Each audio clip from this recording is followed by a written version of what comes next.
Before you sleep tonight, I want you to think about something. Somewhere in a museum archive, perhaps in Philadelphia, perhaps in London, perhaps in Berlin, there sits a circular piece of clay or stone. It's been there for decades, catalogued, photographed, studied.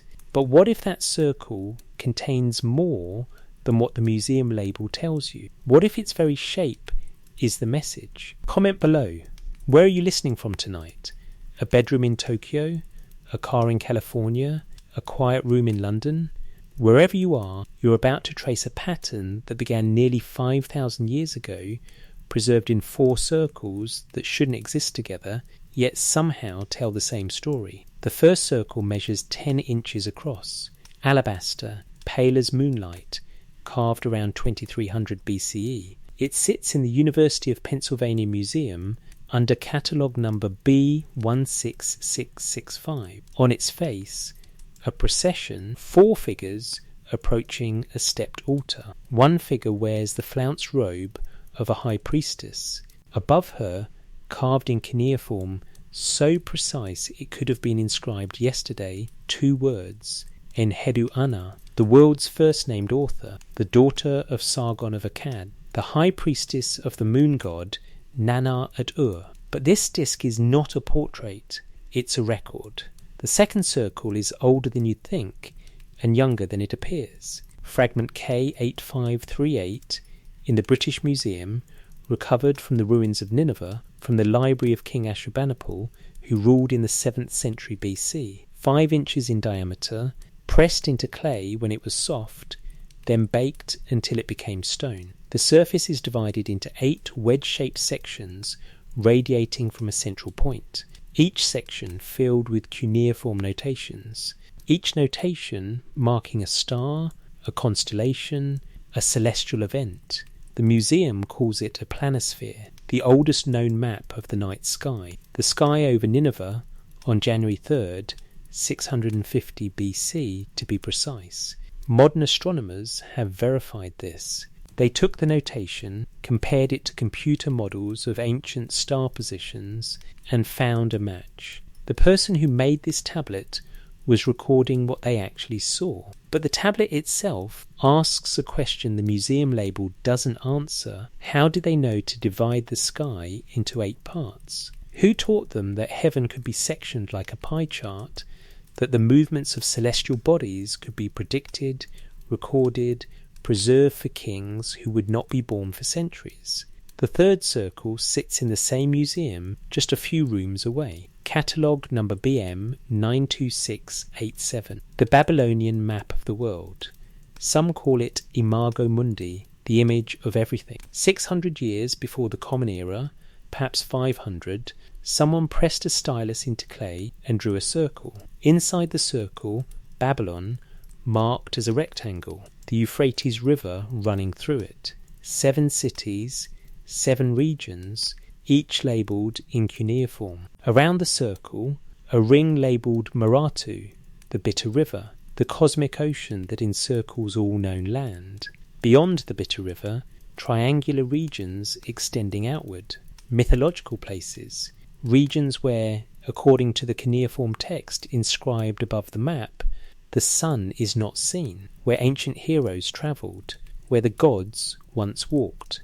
In August 2024, Dr. Irving Finkel of the British Museum published his translation of the text that accompanies this map. One passage describes a great ship, a journey across the bitter river, a landing on a distant shore. The dimensions of the ship match, almost exactly, the dimensions given in the Babylonian flood story. The same ship that appears in the Epic of Gilgamesh, the same ship that echoes in Genesis. This wasn't a map for travellers. It was a map of theological geography, a diagram of how the Babylonians understood the structure of reality itself, and they drew it as a circle. The fourth object is the most controversial, cylinder seal VA243 in the Vorderasiatisches Museum in Berlin, Akkadian period, roughly contemporary with Enhedu Anna's disc. When you roll a cylinder seal across soft clay, it creates a continuous frieze, a story told in repeated images.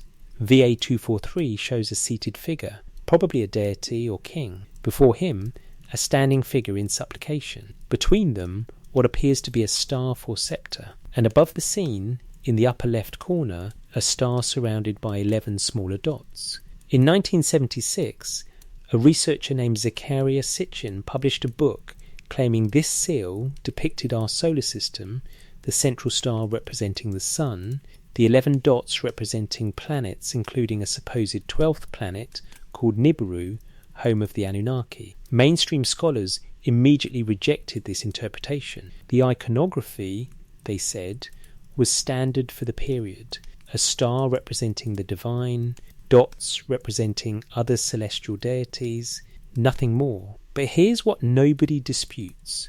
The seal exists. The dots are there, and whoever carved it chose to arrange them in a circle around a central point.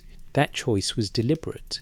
That choice meant something. 4 circles, 4 artifacts, 4 different time periods, 4 different functions, 4 different museums. Yet they share something beyond their shape. Each one claims, in its own way, to preserve knowledge that came from above, from the heavens, from the gods, from the Anunnaki, who, according to the oldest texts, decreed the fates of mankind. The Disk of Enheduanna doesn't just commemorate a priestess. The cuneiform inscription identifies her as the one who made the temples resound with hymns, hymns to celestial deities, hymns that tracked the movements of Venus, hymns that synchronized earthly ritual with cosmic cycles. The Planisphere K8538 doesn't just record stars. It divides the sky according to a system that appears, fully formed, in texts like Mul, Apin, an astronomical compendium that describes itself as preserving the decisions of the gods Anu and Enlil, 2 of the 7 great Anunnaki who formed the Cosmic Council. The Babylonian world map doesn't just show cities. Its accompanying text describes knowledge passed down through the ages, knowledge of distant lands, knowledge encoded in stories about gods and heroes who bridge the gap between heaven and earth. And VA243, whatever it actually depicts, places its figures beneath a celestial canopy. The seal's message, preserved in miniature, meant to be stamped over and over into clay documents, is that earthly authority flows from cosmic arrangement. That above and below are connected. That the pattern holds. Tonight, you're going to hear the story these circles tell when you place them side by side, not as isolated artifacts from a dead civilization, but as chapters in a single narrative about how knowledge moved from the divine realm to human hands, about why the Mesopotamians chose circles to preserve their most important secrets, about what it meant when priests and scribes claimed the Anunnaki had taught them to read the heavens. You'll hear about a library that burned in 612 BC, preserving its contents by accident, about a king who collected every tablet dealing with celestial omens because he believed his fate was written in the stars, about a priestess astronomer who watched Venus rise and set, recording its movements in hymns that doubled as astronomical tables, about a flood story encoded in a map, about texts that describe divine beings descending to teach humanity the art of divination, the secret of heaven and earth. But first, you need to understand who the Anunnaki were according to the people who wrote their names in clay, not modern theories, not ancient alien speculation. What the texts themselves actually say about this divine council who supposedly came down from heaven and who, the records claim, established the cosmic order. The story begins not with artifacts, but with words, with the oldest royal inscription we have, with a phrase that appears again and again in Sumerian literature, carved into temple foundations, pressed into clay tablets, copied and recopied for over 2,000 years. When kingship descended from heaven, that's where we start. Because before there were circles to preserve the knowledge, there were gods who supposedly granted it. And their story, according to the scribes of Sumer and Akkad and Babylon and Assyria, is written in those circles still. Close your eyes if you can, let the screen dim. We're going back to the beginning, to the moment when the Mesopotamians claimed that knowledge itself came down from the sky, carried by beings they called the Anunnaki, the offspring of heaven and earth, the ones who decreed fates, the council whose decisions shaped everything that followed. The circles are waiting. The story they tell has been waiting for centuries. And it begins with a question these ancient scribes asked themselves. If the gods gave us knowledge, why did they choose circles to preserve it? Let's find out. When kingship descended from heaven. There's a line that appears in the Weld Blundell prism, a clay object about 8 inches tall, inscribed on all 4 sides with columns of cuneiform text. It's housed now in the Ashmolean Museum in Oxford, catalogue number AN1923.444. The clay was pressed and baked around 1800 BC during the first dynasty of Essene, but the text it preserves is far older. This is a copy of a copy, part of a scribal tradition that stretched back at least to the Year 3 period, perhaps earlier still. The prism is what we call the Sumerian king list. It's a chronological account of every king who ruled in Mesopotamia, organised by city, recording how long each dynasty held power before kingship was smitten with weapons or overthrown and moved to another city. But before it lists any human king, before it names Elulim of Eridu, or Alolgar of Bad Tabira, or any of the antediluvian rulers with their impossibly long reigns, it begins with a single statement. Namlugal Antadadabar, when kingship descended from heaven, not established, not invented, not developed through social evolution, descended from an heaven, the cosmic realm, the domain of the gods, to key, earth, the human world, the place where cities were built and fields were planted and scribes learnt their craft. This wasn't poetic language. This was theological fact, repeated across thousands of tablets, embedded in hymns and epics and administrative texts. Kingship, political authority, the right to rule, the power to decree laws, came from above. It was granted by the assembly of gods, specifically by the great Anunnaki, whose very name encodes this concept, Anunnaki. In Sumerian, Anunnaki, in Akkadian, Anunnak or Anunnaki. The etymology isn't perfectly clear, and scholars still debate it, but the most widely accepted reading breaks it down as follows: Anu plus Nunna, princely seed, plus Kin, the princely offspring of heaven and earth, the children of An, the sky god, and Ki, the earth goddess, beings who belong to both realms, who bridged the cosmic and terrestrial, who could move between heaven and the assembly hall, between the divine council and the human throne room. They were not demons, they were not angels, they were gods, but not the gods of individual cities or specific natural phenomena. They were the administrative tier of the divine hierarchy, the council, the legislators of the cosmos. In the earliest Sumerian texts from the mid-3rd millennium BC, the Anunnaki appear as a collective body. They are the great Anunnaki, the Anunnaki of the land, the Anunnaki who decree fates. They sit in assembly, they make decisions, they judge cases brought before them, and their primary function, stated explicitly in text after text, is to establish me, the divine decrees, the fundamental principles that govern existence. Me is a difficult concept to translate. It's not quite law, because it includes things like priesthood, kingship, music, sexual intercourse, craftsmanship, truth-telling. It's not quite natural law, because it includes cultural institutions.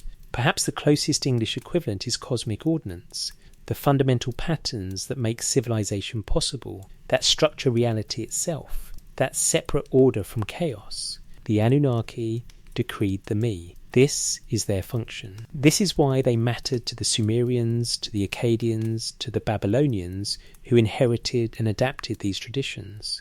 Every king who sat on a throne in Mesopotamia claimed to rule because the Anunnaki had decreed it. Every temple ritual was valid because the Anunnaki had established the pattern. Every scribe who learned cuneiform was accessing knowledge the Anunnaki had given to humanity through intermediaries. Who were these intermediaries? How did the Anunnaki communicate with humans if they belonged to the celestial realm? The texts give us names. The highest council sometimes called the seven who decree fate, consisted of An, sky itself, Enlil, the air, the executive authority, Enki, the sweet waters beneath the earth, wisdom and craft, Ninhursag, the mountain, the mother of gods, Nana the moon, Utu the sun, and Inanna.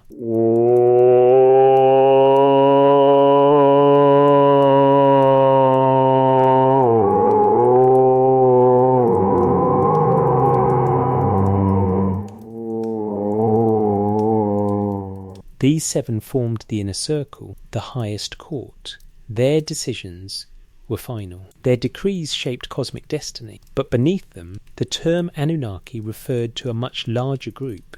In the Babylonian creation epic Enuma Elish, written down in the first millennium BC, but drawing on far older traditions, the god Marduk receives authority over 600 Anunnaki, 300 stationed in heaven, 300 assigned to the underworld. This vast bureaucracy wasn't meant literally. It was a way of expressing totality, completeness.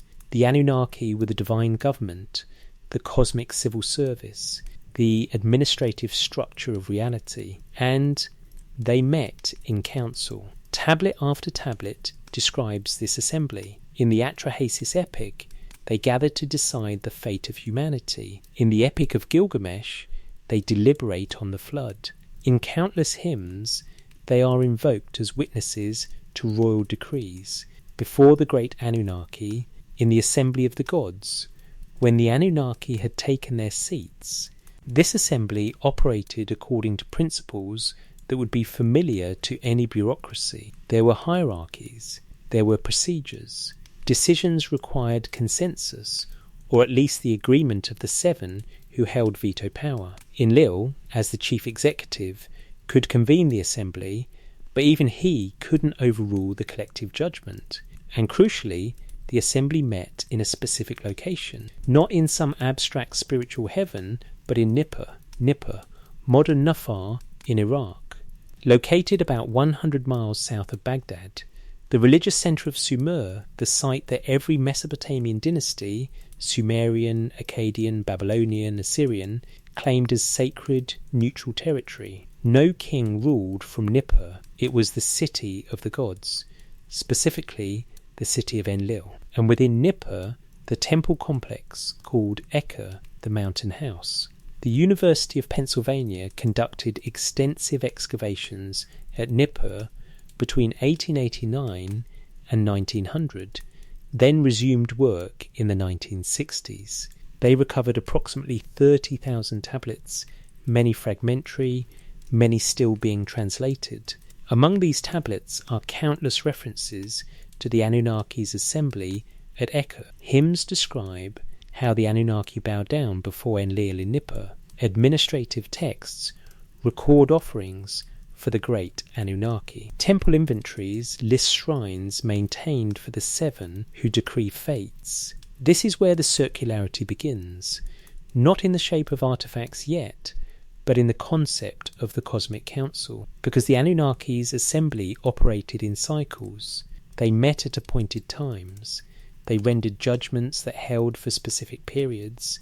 They renewed the me annually, and humans tracked these cycles through observation of the heavens, through the movements of the sun, moon, and visible planets, through the rising and setting of star groups that the Mesopotamians called Mul, the stars, the constellations. The connection between the Anunnaki Council and celestial observation wasn't accidental. The gods themselves were celestial bodies, or more precisely, celestial bodies were physical manifestations of divine presence.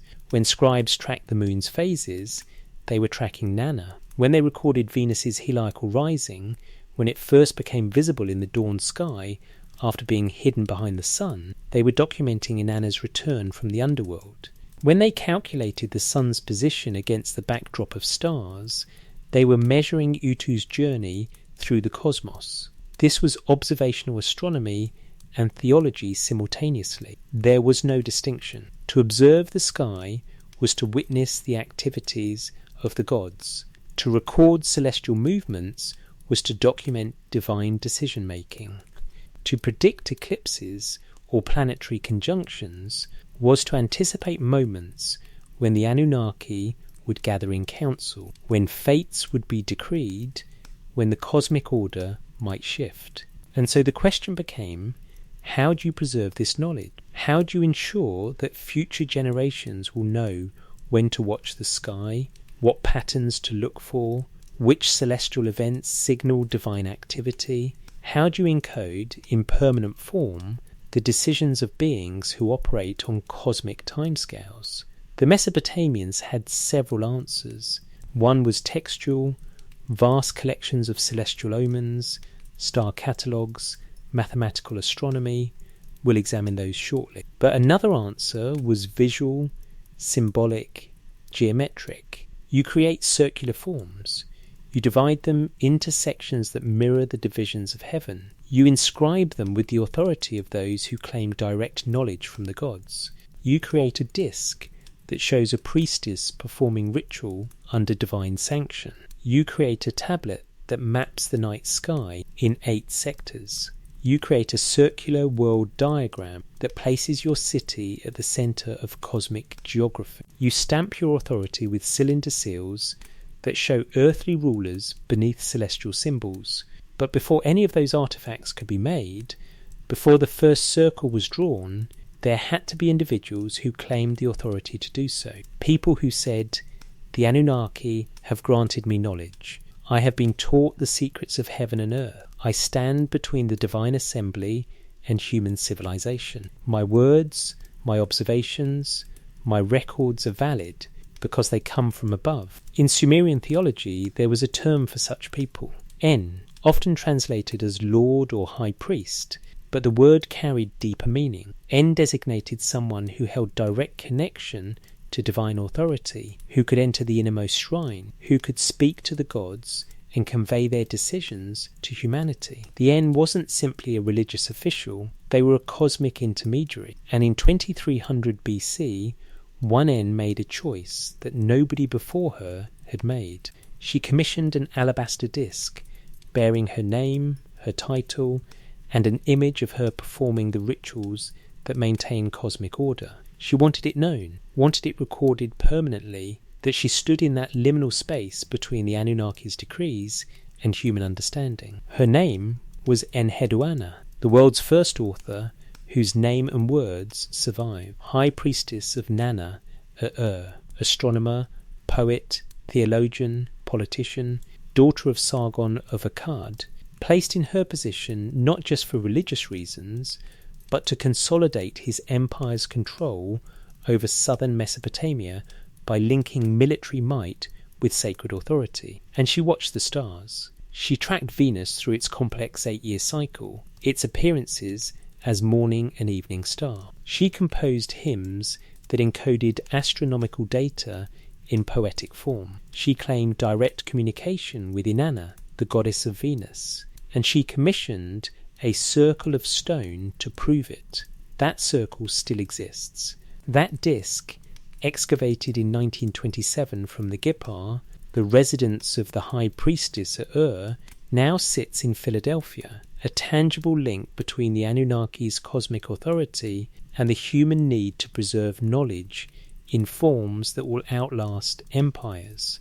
We need to look at it closely, because what Enheduanna created wasn't just a monument to herself. It was the first known attempt to encode in circular form the relationship between heaven's decrees and human observation. It was the prototype for everything that came after. When kingship descended from heaven, someone had to be there to receive it. When the Anunnaki decreed fates, someone had to record the decrees. When celestial cycles marked divine activity, someone had to watch, to note, to preserve. Enheduanna claimed to be that someone, and the disc she left behind is where the pattern begins. The priestess who spoke to stars. The disc is smaller than you'd expect, 10 inches in diameter, less than an inch thick at its widest point. Alabaster, which when freshly carved would have been almost translucent, milky white, catching light in a way that clay never could.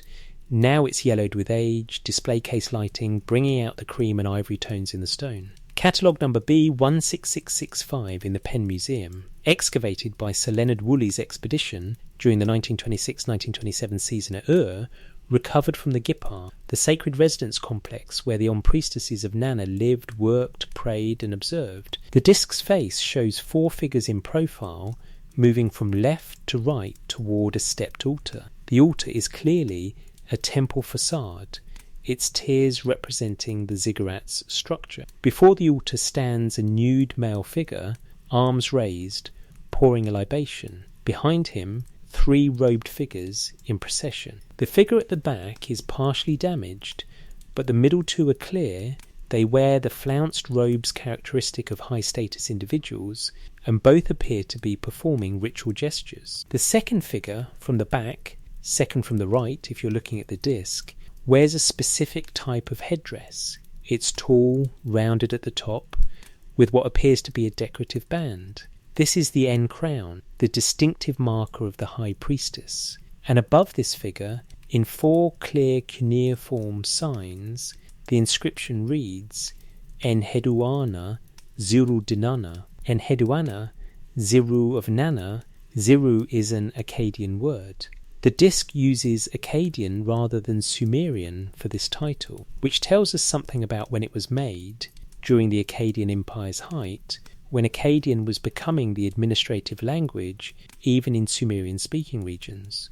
Ziru is sometimes translated as High Priestess, but the word has nuances. It carries connotations of exalted one, she who is elevated, one who reaches toward heaven. This disc is not a funerary object. It was found in the Gipar complex, likely displayed in a niche or set into a wall where it would have been visible to those entering the priestess's residential area. It's a statement of authority, a claim that the rituals shown, the libation, the offering, the procession, are being performed by someone who has the cosmic right to perform them, someone whose connection to the divine is validated by this permanent record.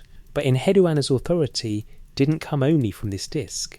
We have her words. 42 temple hymns survive, attributed to her by ancient sources and confirmed by modern textual analysis. 3 longer hymns dedicated specifically to Inanna, Ininshagura, the great-hearted mistress, Ninmasara, the exaltation of Inanna, and Inimahusa, gods of the fearsome powers. These aren't simple songs of praise.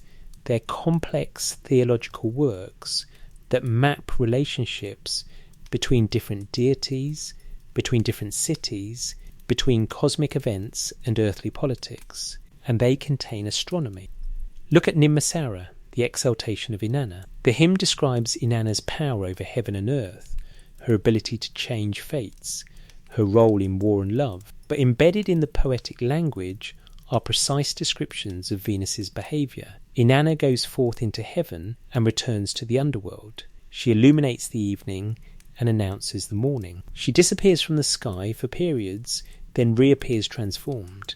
This is Venus's synodic cycle. Venus is never visible all night because its orbit is closer to the Sun than Earth's. It appears as an evening star, setting shortly after sunset for about 263 days. Then it disappears for about 8 days as it passes between Earth and the Sun. Then it reappears as a morning star, rising before dawn, for another 263 days. Then it disappears again for about 50 days as it passes behind the Sun from our perspective. Then the cycle repeats. The Mesopotamians tracked this cycle obsessively. They knew that Venus's movements followed an 8-year pattern. After 8 years, its positions, relative to the stars, repeat almost exactly. They used this to create Venus calendars. And Enheduana's hymns encode this knowledge in theological language. Inanna's descent to the underworld isn't just myth, it's astronomy. Her transformation, her return, her fury upon re-emerging, these are poetic descriptions of Venus's observable behaviour. Did Enheduana watch Venus herself? Almost certainly. The Gipar at would have had viewing platforms. Temple roofs throughout Mesopotamia served as observatories. The high priestess of the moon god would have been expected to track lunar phases. to predict new moons, to ensure that festivals aligned with celestial events. And the moon's cycles are intrinsically connected to Venus's. Both bodies appear in the night sky, both move against the backdrop of stars, both were associated with deities in the highest tier of the divine assembly. But there's something else in Enheduanna's disk that connects directly to our theme. Look again at its shape. A circle, not a rectangular tablet like most administrative documents, not a cylinder seal that would be rolled, not a statue in the round, a flat circular disk meant to be viewed face on. Why?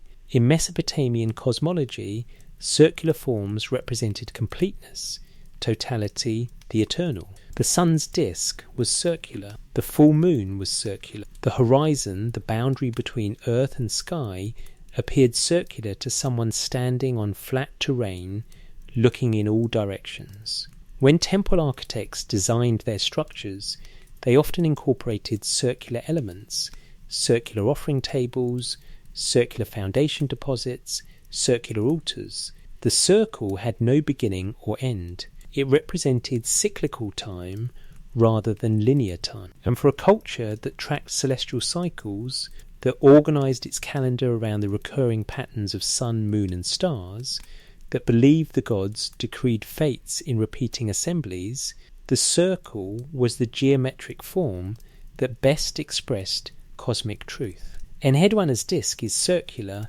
because her authority was cyclical. Year after year she performed the same rituals. Month after month she observed the same celestial patterns. The disk doesn't show a unique historical event. It shows what she did regularly, repeatedly, eternally. The circle embodies that eternality. And there's evidence that Enheduanna wasn't the first to use circular forms to encode religious authority, just the first whose name survived on one. Archaeologists have recovered dozens of circular stone disks from early dynastic period sites across Mesopotamia, pre-Akkadian, predating Enheduanna by several centuries. These discs often show ritual scenes, libations, offerings, processions, but most are anonymous. They record the action without recording who performed it. Enheduanna innovated by adding her name. She made the connection explicit. This circle represents eternal ritual, and I am the one authorized to perform it. My authority comes from Nana, from the Anunnaki who decreed that priesthood should exist, who established the me that governed temple service. This disc proves my connection to that cosmic order. But did she actually believe the Anunnaki existed as she described them in her hymns?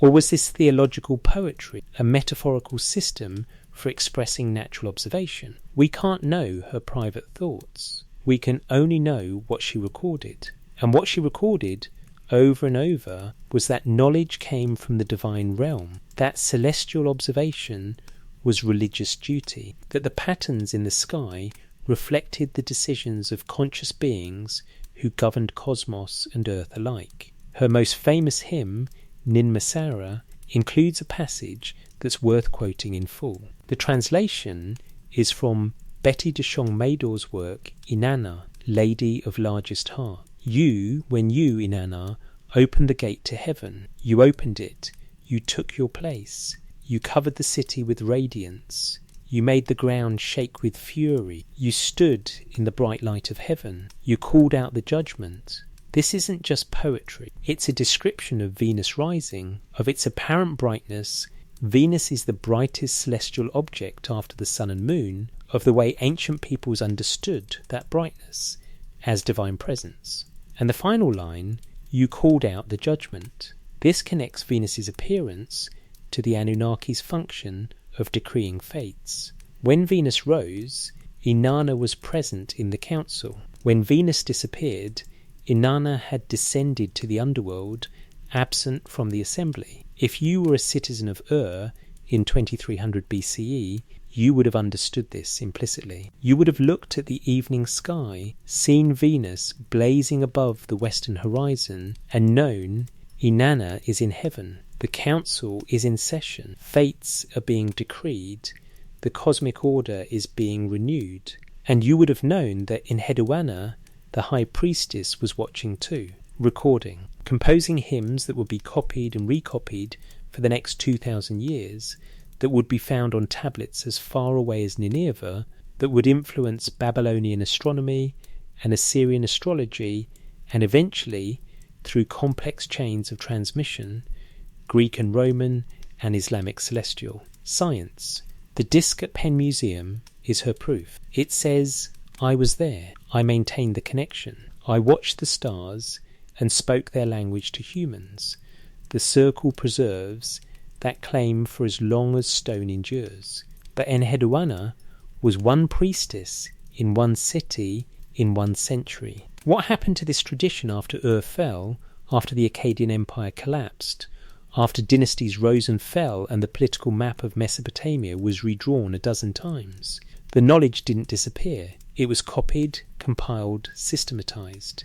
Over the next 1,500 years, scribes in dozens of cities recorded celestial observations, organized them into vast catalogues, created mathematical models to predict astronomical events, and eventually one king decided that all of this knowledge needed to be gathered in a single place, preserved for posterity, protected from the wars and collapses that had destroyed so many libraries before. That king was Ashurbanipal. His library was in Nineveh, and when it burned in 612 BC, the fire that destroyed the city preserved the tablets by baking them hard, turning fragile clay into something approaching stone. Among those tablets, a circular star map, 5 inches across, dividing the night sky into 8 sections.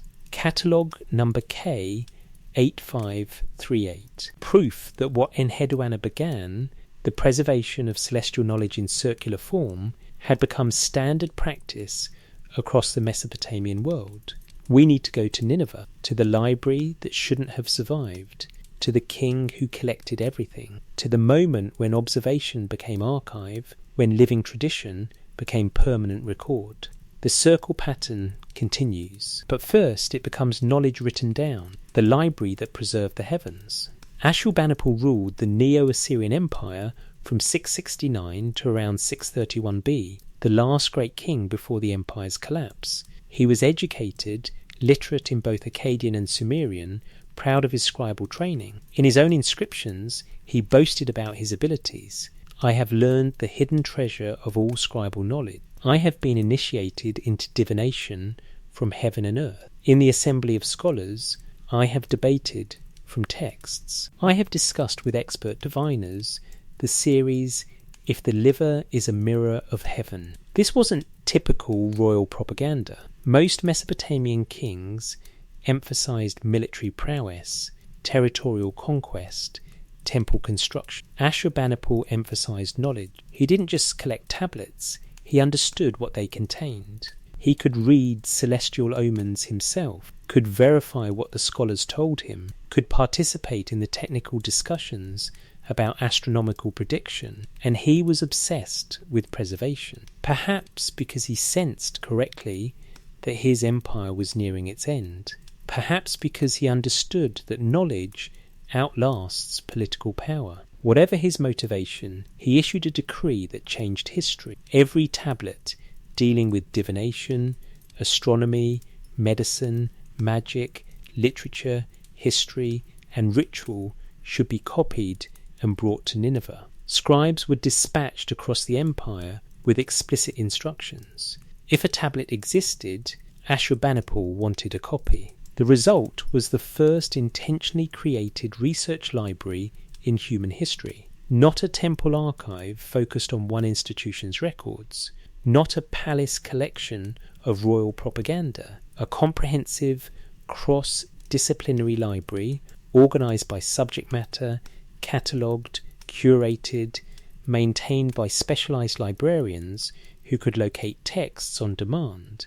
When British archaeologist Austen Henry Layard excavated Nineveh between 1849 and 1851, followed by Hormuzd Rassam's work from 1853 to 1854, they recovered approximately 30,000 clay tablets from the ruins of Ashurbanipal's palace.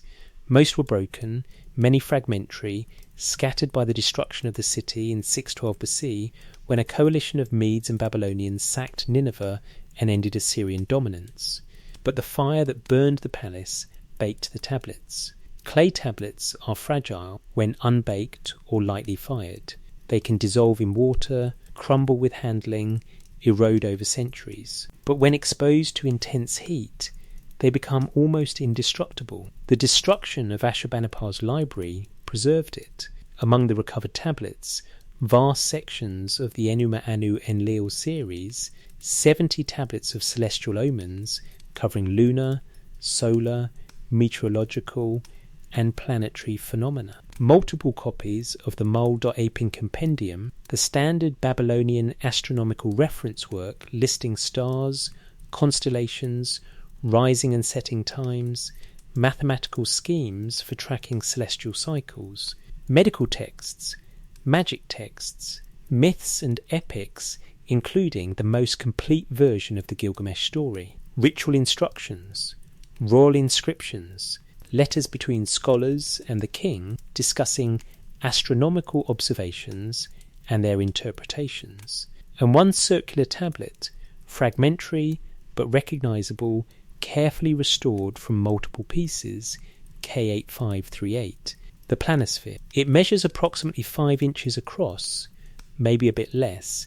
The edges are damaged, making precise measurement difficult. The surface is divided into 8 wedge-shaped sections radiating from a slightly off center point. Each section contains cuneiform notations, some clear, others eroded. The reverse side is uninscribed, or if it was inscribed, nothing remains legible. The tablet was published by R. Campbell Thompson in the early 20th century and catalogued as part of the Assyrian astronomical corpus. But its significance wasn't fully understood until the 1990s, when researchers at the British Museum began detailed analysis. They identified it as a celestial planisphere, a two-dimensional representation of the three-dimensional celestial sphere as viewed from a specific location at a specific time. The key breakthrough came when they realized the tablet wasn't showing the entire sky. It was showing the sky visible from Nineveh looking in one direction during a particular night. By comparing the constellation notations with computer models of ancient star positions adjusted for precession, the slow wobble in Earth's axis that shifts star positions over millennia, they calculated that K8538 records the night sky on January 3/4, 650 BCE, 19 years into Ashurbanipal's reign, a date when we know from other records that the king was particularly concerned with celestial omens, when multiple letters from court astronomers discuss unusual phenomena, when political instability in the empire made divination crucial for royal decision-making. Someone, likely a court astronomer attached to the king's household, went outside on that January night, observed the sky carefully, and recorded what they saw in 8 sectors. Why 8? The number 8 appears repeatedly in Mesopotamian astronomical texts. The calendar was based on lunar months, with each month divided into 4 quarters corresponding roughly to moon phases: new moon, first quarter, full moon, last quarter. 8 was significant as double the quaternary division. The horizon, as seen from Mesopotamian cities, could be divided into 8 primary directions: north, northeast, east, southeast, south, southwest, west, northwest. The night sky, rotating around the celestial pole, could be mentally divided into 8 sectors, radiating from that pole like slices of a pie. This 8-fold division appears in texts like the Astrolabe tablets, an earlier astronomical series that organized stars into 3 concentric paths, the paths of Enlil, Anu, and Ea, each containing multiple constellations. Stars were assigned to months, to watches of the night, to specific rising and setting times, and the system used octagonal geometry to organize this information visually. K8538 is applying that system to an actual observation. It's not a theoretical star catalogue, It's a record of the real sky on a specific night, organised according to a standardised template. What does this tell us about Mesopotamian astronomy by the 7th century BC? Several things.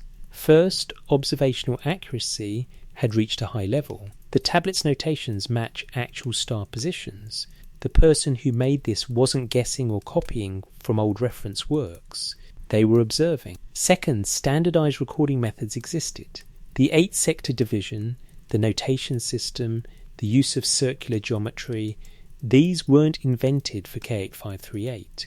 They were conventional, part of a centuries-old tradition of astronomical record-keeping. Third, such observations were considered important enough to preserve permanently. This wasn't a scratch pad or working calculation discarded after use. It was baked, archived, kept in the Royal Library alongside the canonical Omen series and mythological epics. But here's where it connects back to the Anunnaki and the theological framework we discussed earlier. Look at the names of the constellations inscribed on K.8538.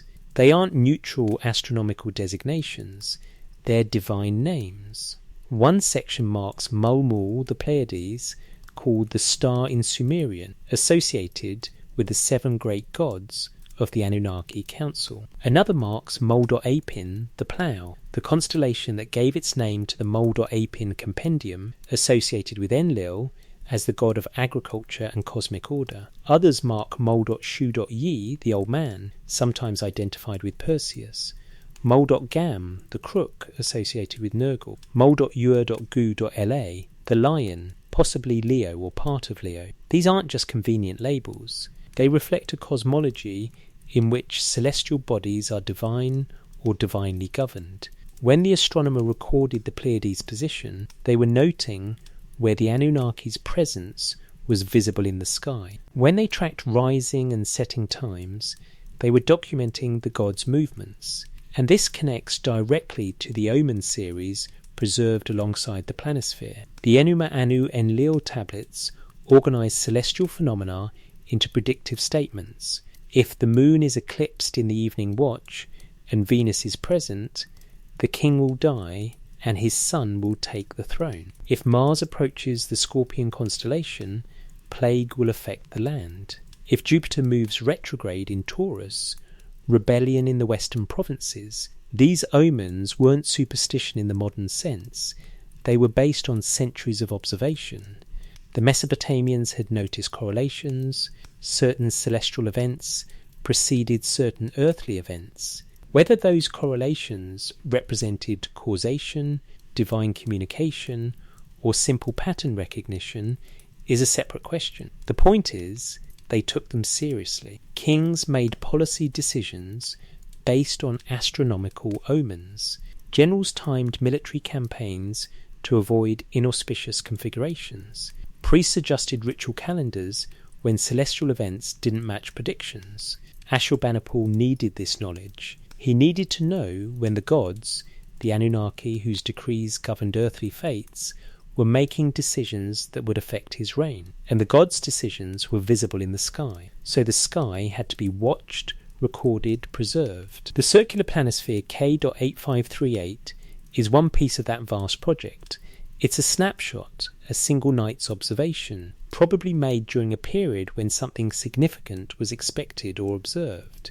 Perhaps a conjunction, perhaps an eclipse, perhaps simply a routine recording session. We don't have enough context to know exactly why January 3rd, 650 BC mattered, but we know it mattered enough to become permanent, to be inscribed, archived, preserved alongside the great literary and divinatory texts of Mesopotamian civilization. And we know that the person who made it chose a circular form, not a rectangular tablet like most library texts. A circle divided into 8 sections like the 8-pointed star that symbolized Inanna Ishtar in Near Assyrian iconography. A circle that represented the dome of heaven as visible from Nineveh, as complete as any two-dimensional representation could be. This is the second circle in our pattern. The first, Enheduanna's disk, showed human authority sanctioned by divine connection. This one, K.8538, shows divine presence recorded through human observation. Both use circular geometry to encode cosmic truth as understood by Mesopotamian culture. But there was a third kind of circle, a third way the Mesopotamians tried to capture the totality of cosmic order, not a personal authority disk, not a specific night star map, a representation of the entire world as they understood it, with all its physical and mythological geography, its structure and meaning, its place in divine creation. That circle sits in the same museum as the Planisphere, just a few galleries away, a fragment of clay showing the world as a disk,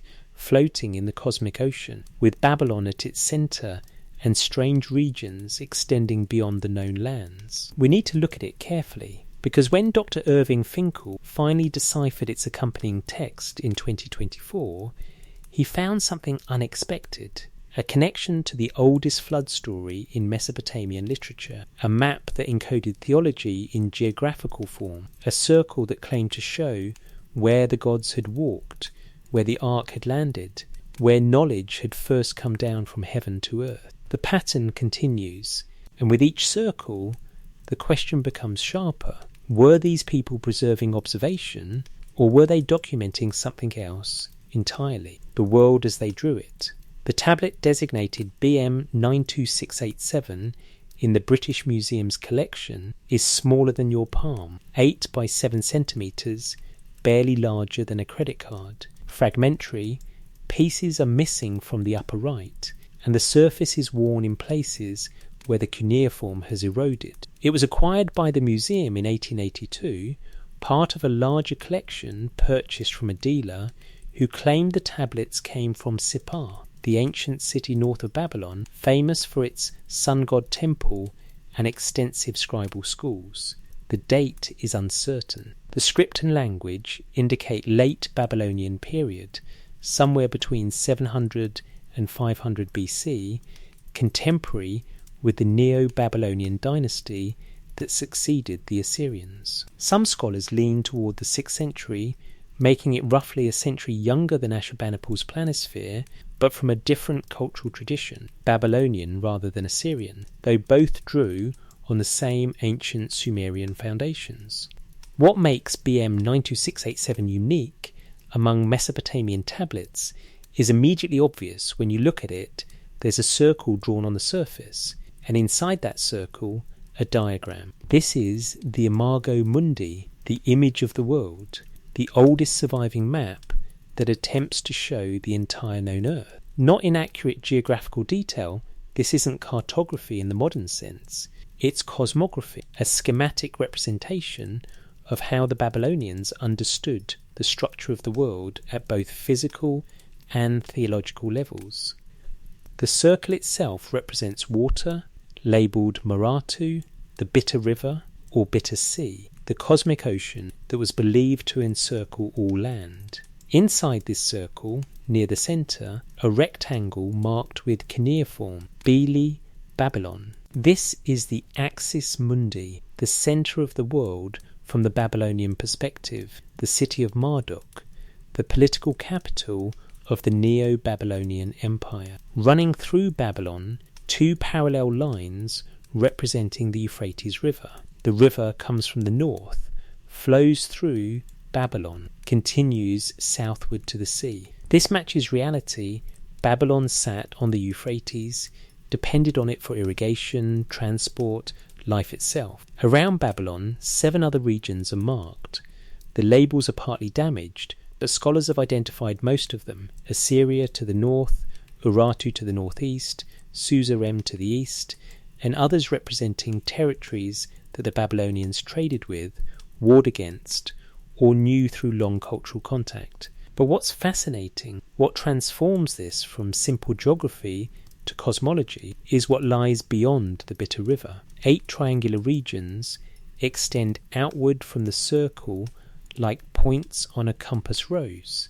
These are called nag in the text, usually translated as distant regions or outer lands, and they aren't real places that you could travel to with enough time and supplies. They're mythological territories, realms described in ancient epics, places where the boundaries between earthly and divine were thin. Above the map, pressed into the clay in narrow columns, a text in Akkadian cuneiform. It's damaged, large sections are illegible, but what remains describes these outer regions and what exists in them. For over a century, scholars could only partially read this text, but in August 2024, Dr. Irving Finkel, assistant keeper in the Department of the Middle East at the British Museum, published a new analysis that solved several previously unclear passages. Finkel is a specialist in cuneiform, known for his work on everything from ancient board games to exorcism rituals. He spent decades studying BM 92687, comparing it to other geographical and mythological texts, trying to understand what the Babylonians intended with this diagram. And he found something remarkable in one of the passages describing a northern nag. The text mentions a great ship, gives its dimensions, describes a journey across the bitter river to reach this distant land. The ship's measurements in Babylonian cubits, converted to meters, match almost exactly the dimensions of the ark described in the Babylonian flood story, the version preserved in the Atrahasis epic and in Tablet C of the Epic of Gilgamesh. In those flood narratives, the hero Nepishti in Gilgamesh, Atrahasis in the earlier version, is warned by the god Ea Enki that the Anunnaki have decided to destroy humanity with a deluge. He tells him to build a great cube-shaped boat, 120 cubits on each side, seal it with bitumen, load it with animals and craftsmen, and prepare for the flood. The boat floats for 7 days while the world drowns.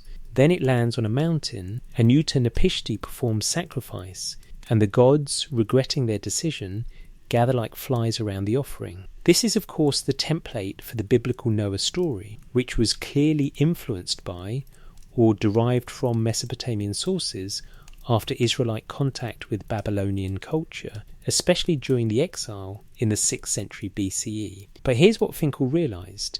The Babylonian world map isn't just showing current geography, it's mapping mythological geography. One of the outer Nag regions is where the ark landed. The map is saying, if you could cross the bitter river, if you could leave the known world and enter the mythological realm, you would reach the place where the flood hero survived, where the gods came down to smell the sacrifice, where a direct encounter between human and divine occurred. The map encodes narrative. It places myth and reality on the same diagram, suggesting they're part of the same continuum. The world you can visit, Babylon, Assyria, Elam, sits inside the circle. The world you can only reach in story, the mountain of the ark, the cedar forest of Gilgamesh's quest, the land where the sun rises, sits beyond the circle, but is still mappable, still part of a coherent geographical system. Why does this matter for understanding the Anunnaki's role in Mesopotamian thought? Because the flood story is fundamentally about the Anunnaki's decision-making process. In every version of the tale, it's the council of the great gods who decide to send the flood. Enlil, as executive authority, proposes the destruction. The other gods agree. Only Ea Enki dissents. But even he can't overrule the council's decree, he can only subvert it by warning a single human. The flood represents the ultimate expression of divine power over earthly fate. It's the Anunnaki exercising their cosmic authority, reshaping the world according to their will. And when Utanapishti survives, when the boat lands on the mountain, he becomes a bridge figure, a human who has witnessed divine decision-making, who carries knowledge from the pre-flood world into the post-flood world, who can testify that the Anunnaki exist and act. The Babylonian map places this event in geographical space. It says there is a real location, mythologically real, if not physically reachable, where this happened. The knowledge that humanity possesses, the traditions we've inherited, the understanding of how the gods operate, all of it can be traced back to that place beyond the bitter river, where divine and human met in the aftermath of cosmic destruction. And the map draws this as a circle, not an irregular shape following coastlines and borders. A perfect circle, or as perfect as hand-drawing on clay can achieve, with Babylon at the centre and the mythological regions radiating outward in symmetric eightfold arrangement. 8 regions, the same number of sectors as the Planisphere K8538, the same numerical pattern that appears in astronomical texts, in ritual descriptions, in temple architecture. 8 as the number of cosmic completeness, the doubling of the 4 cardinal directions, the structure that organizes both spatial and temporal cycles. The circle with 8 divisions wasn't unique to the world map. It was a template that Mesopotamian scholars applied across multiple domains. Heaven was 8 sectors, the known world was 8 directions. Time cycled in multiples of 8, 8 watches of the night, 8-day weeks in some calendars, 8-year Venus cycles. This suggests that when educated Babylonians looked at BM 92687, they weren't just seeing a map, they were seeing a cosmological statement, as above, so below. The structure of heaven is reflected in the structure of earth. The cycles of celestial bodies mirror the cycles of human history. The decisions of the Anunnaki Council, which meets in the 8th heaven according to some texts, ripple outward to affect even the most distant mythological regions. But there's something else we need to consider. The map was made in the 6th century BC, during or shortly after the Neo-Babylonian Empire's height. This was the era of Nebuchadnezzar II, who rebuilt Babylon into the most magnificent city of the ancient world, the Ishtar Gate, the Hanging Gardens, the great ziggurat etymenonchy of heaven and earth that may have inspired the Tower of Babel story. This was also a period of intense scholarly activity. The astronomical diaries, daily records of celestial observations, began in this era. Mathematical astronomy reached new levels of sophistication. The zodiac, as a 12-fold division of the ecliptic, was formalized. Babylonian scholars were creating systematic, comprehensive accounts of their knowledge, organizing everything they'd inherited from 2 millennia of Sumerian and Akkadian tradition. The world map fits into this project. It's an attempt to visualize the totality of geographical knowledge, to create a reference diagram that students could memorize, that scholars could refer to, that would encode the relationship between known and mythological geography in a single, glanceable form. And they chose a circle because circles represented totality. The world was complete within the Bitter River. Everything outside was beyond, interesting, important in myth and theology, but not part of the ordinary human realm. The circle was a boundary as much as a shape, yet the boundary was permeable in story. Heroes crossed it. Gilgamesh journeyed to the edge of the world, seeking immortality. Utanapishti crossed it in his ark. The sun god travelled through it daily, rising from the eastern waters and setting into the western waters.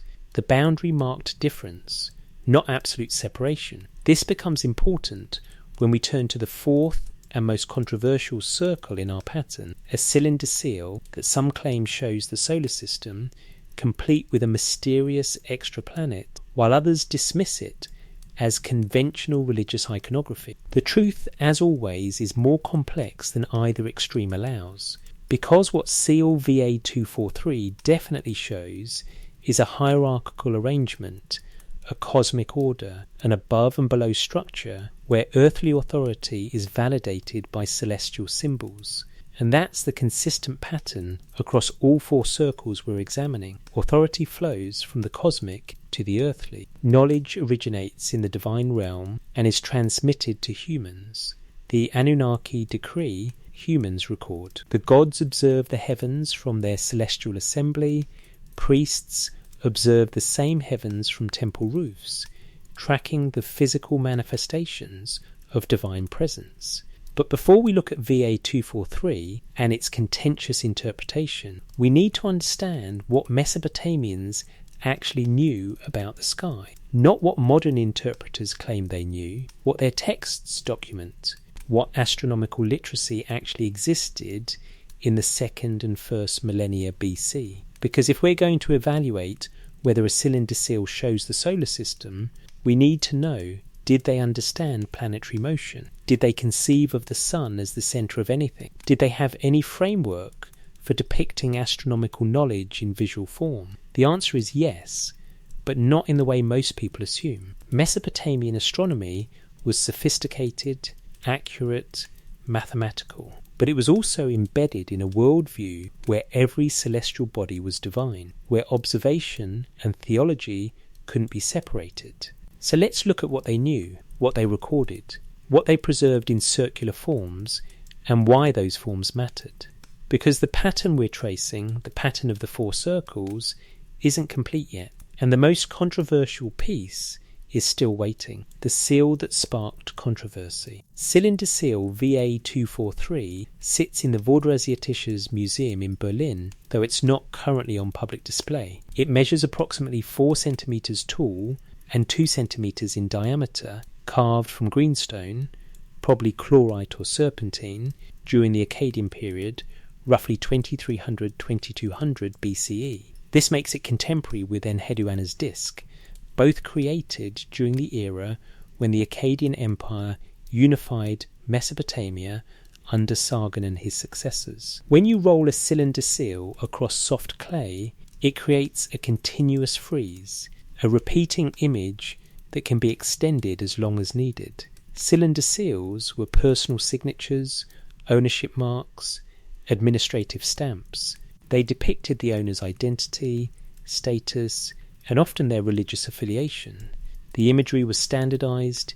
You can look at dozens of Akkadian period seals and see similar scenes: a worshipper before a deity, animals in heraldic poses, symbolic objects representing divine authority. VA243 follows this pattern. The main scene shows a seated figure on a throne or elevated platform. This figure wears a horned crown, the distinctive marker of divinity in Mesopotamian iconography. Before this seated deity stands a smaller figure, shown in profile, wearing a long robe.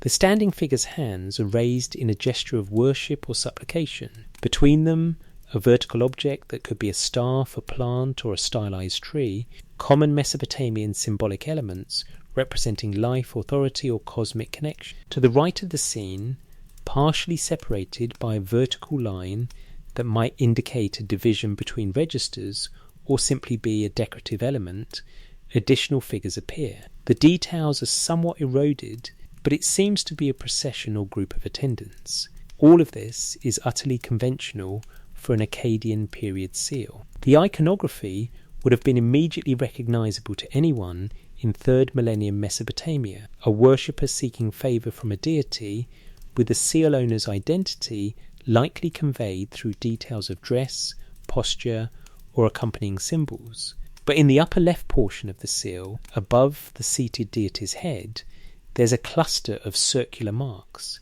one larger circle with a cross or asterisk pattern inside it, surrounded by 11 smaller dots arranged in a roughly circular pattern around the larger symbol. In every other Akkadian seal showing similar star and dot patterns, scholars interpret these as standard celestial symbols, stars representing divinity, dots representing additional divine beings or celestial bodies, the cluster as a whole indicating the heavens or the divine realm. Nothing unusual, nothing requiring special explanation. Then, in 1976, Zecharia Sitchin published The 12th Planet, the first book in his Earth Chronicles series. Sitchin was not an Assyriologist or archaeologist. He had an economics degree from the University of London and worked as a journalist.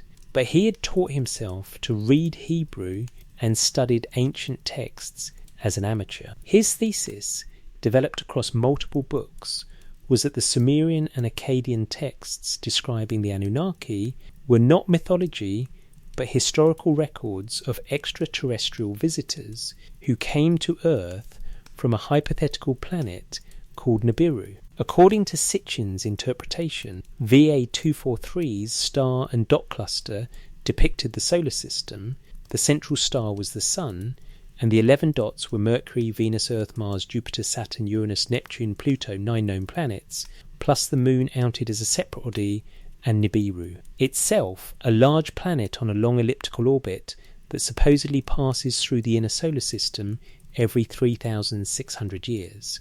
This interpretation requires several assumptions. That 3rd millennium BC Mesopotamians knew about Uranus, Neptune and Pluto, planets not visible to the naked eye, not discovered by modern astronomy until 1781, 1846 and 1930 respectively. That they conceived of the Sun as the centre of planetary orbits rather than as one light giving body among others.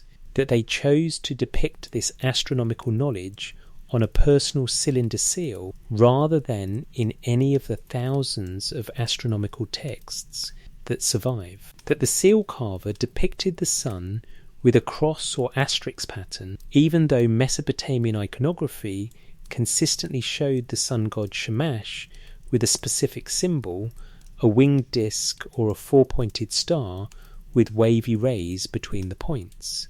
That this single seal preserves knowledge not found anywhere else in the entire cuneiform corpus. Sitchin's book became a bestseller.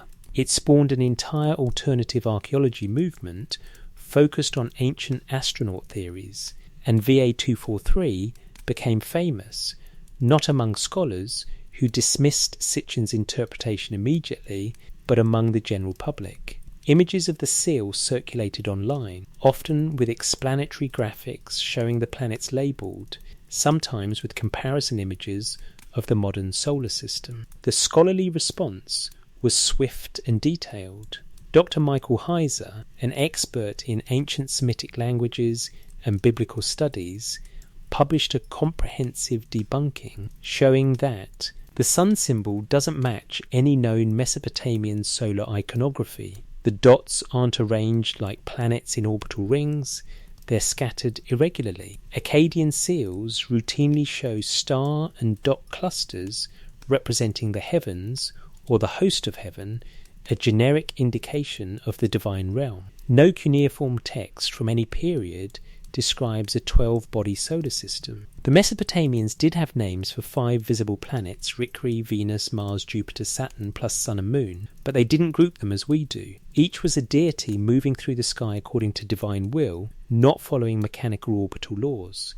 Dr. Wayne Horowitz, author of Mesopotamian Cosmic Geography, pointed out that Mesopotamian cosmology envisioned a flat Earth covered by a solid dome of heaven, with celestial bodies moving across the inner surface of that dome. There was no concept of orbits, no heliocentric model, no framework for understanding planets as worlds like Earth. Other scholars noted that if the Mesopotamians had such advanced astronomical knowledge, they would have recorded it in their astronomical texts.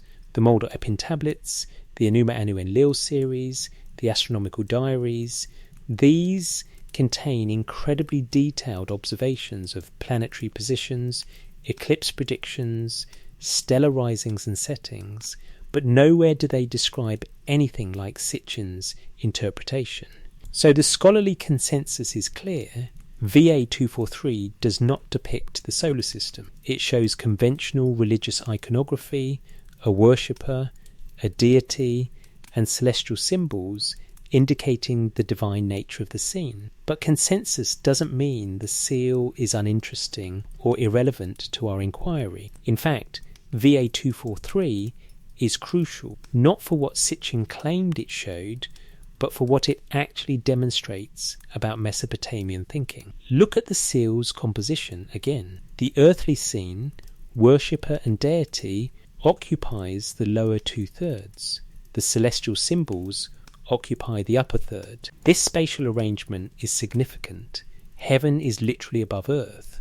The divine realm is spatially superior, and the two realms are connected within a single frame, a single continuous image that wraps around the cylinder. This is cosmology in miniature. When an Akkadian official pressed this seal into clay to authorize a document, they were asserting that their authority had cosmic sanction. The transaction being recorded, whether a land sale, a loan agreement, a tax receipt, was conducted in a world where divine and earthly hierarchies paralleled each other, the god above, the worshipper below, the stars witnessing, and the seal uses circular geometry to express this. The cylinder itself is circular in cross-section. When rolled, it creates a repeating band, a circular frieze. The cluster of celestial symbols is arranged roughly in a circle around the central star. The form embodies the concept cosmic order is circular, complete, self-contained, eternal. This connects back to what we've seen in the other three circles. Enheduanna's disk showed human authority sanctioned by divine connection. Her circular disk proved she stood between heaven and earth. The Planisphere K8538 showed the celestial realm mapped in circular form, the night sky as an 8-sectored disk. The Babylonian world map showed terrestrial and mythological geography as a circle floating in the cosmic ocean. VA243 shows the same structure compressed into a portable, reproducible form. It's a circular seal creating circular impressions, depicting the relationship between earthly and cosmic in standardized iconography that anyone in Akkadian culture could read instantly. The controversy around VA243 reveals something important about how we approach ancient evidence. When we want the Mesopotamians to have had secret knowledge, whether about astronomy, technology, or anything else, we often project our own frameworks backward. We assume they must have understood things as we do, just with different terminology. We interpret ambiguous imagery through modern categories. But the Mesopotamians weren't proto-scientists waiting for modern astronomy to vindicate their insights. They were sophisticated observers working within a completely different cosmological framework. They didn't need to know about Uranus and Neptune to have valid astronomical knowledge.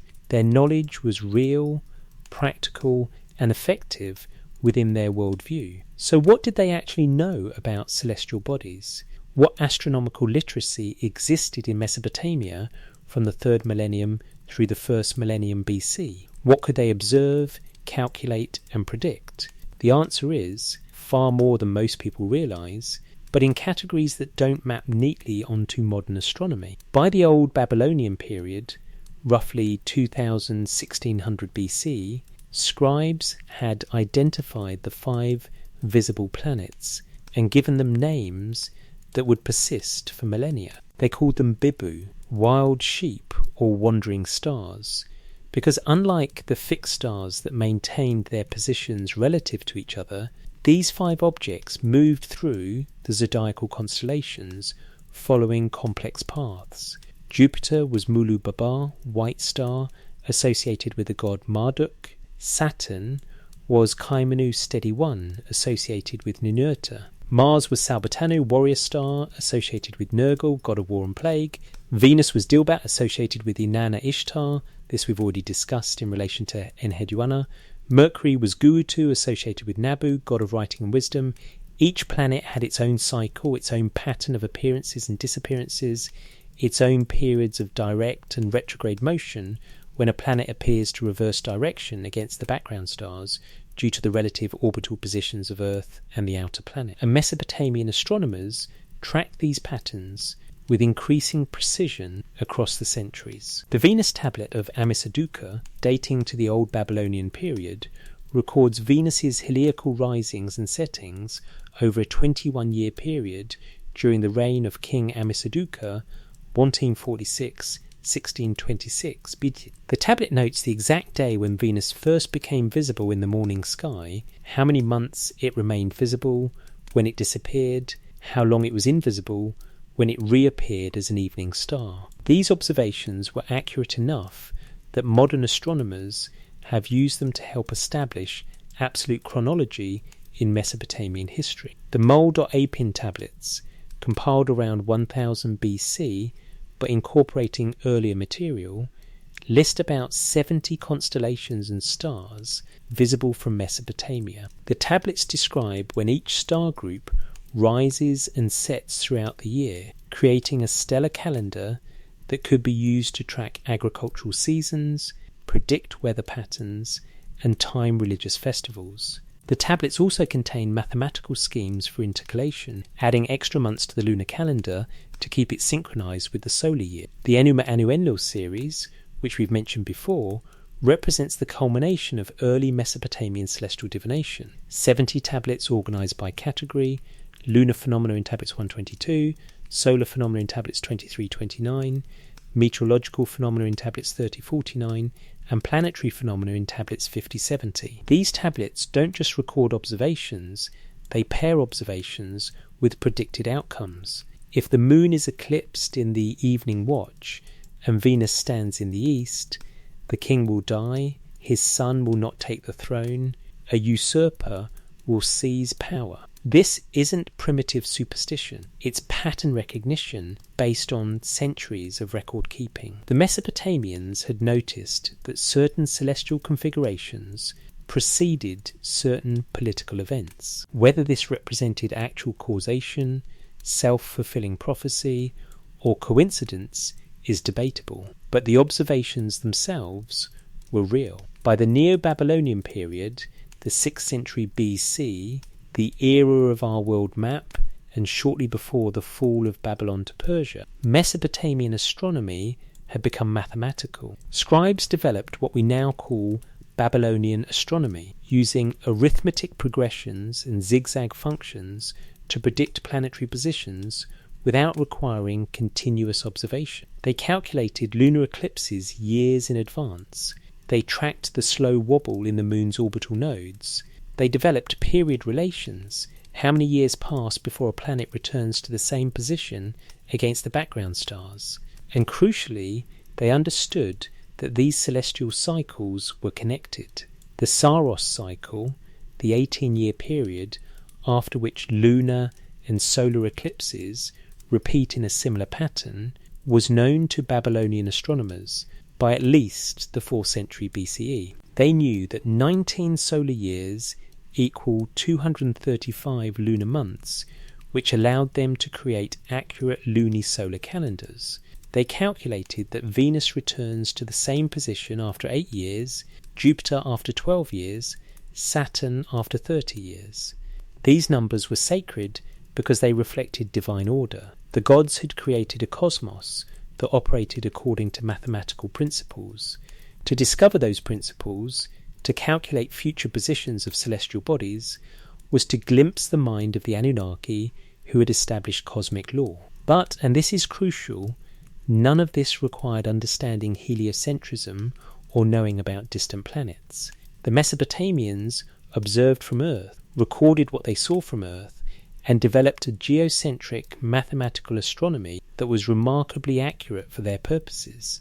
They knew the 5 visible planets move through the zodiac at different rates. They knew the sun, moon and planets all moved along the same band of sky. They knew Venus's cycle was tied to the sun's annual motion. But they didn't conceptualize orbits in the modern sense. They tracked divine beings moving through heaven according to patterns established by the Cosmic Council. This is what makes VA 243's modern interpretation so problematic. Even if we wanted to argue that the seal depicts astronomical knowledge, it doesn't match what we know Mesopotamian astronomy actually looked like. They didn't arrange celestial bodies around the sun. They didn't think in terms of solar systems. They observed risings, settings, conjunctions, oppositions, angular relationships as seen from Earth. What they did think, in terms of what permeates their astronomical texts, is hierarchy and order. The celestial realm was organised just as human society was organised. Rulers, administrators, lesser officials, commoners. The great gods, the 7 who decree fates, corresponded to the most important celestial bodies, sun, moon, and 5 visible planets. Below them, a host of lesser gods corresponded to fixed stars. All of these moved through heaven according to the decrees issued in the divine assembly. And humans had access to this knowledge because certain individuals, priests, priestesses, scribes, diviners, claimed direct connection to divine teaching. They weren't discovering astronomy through pure observation. They were preserving knowledge that had been revealed by the Anunnaki to earlier generations.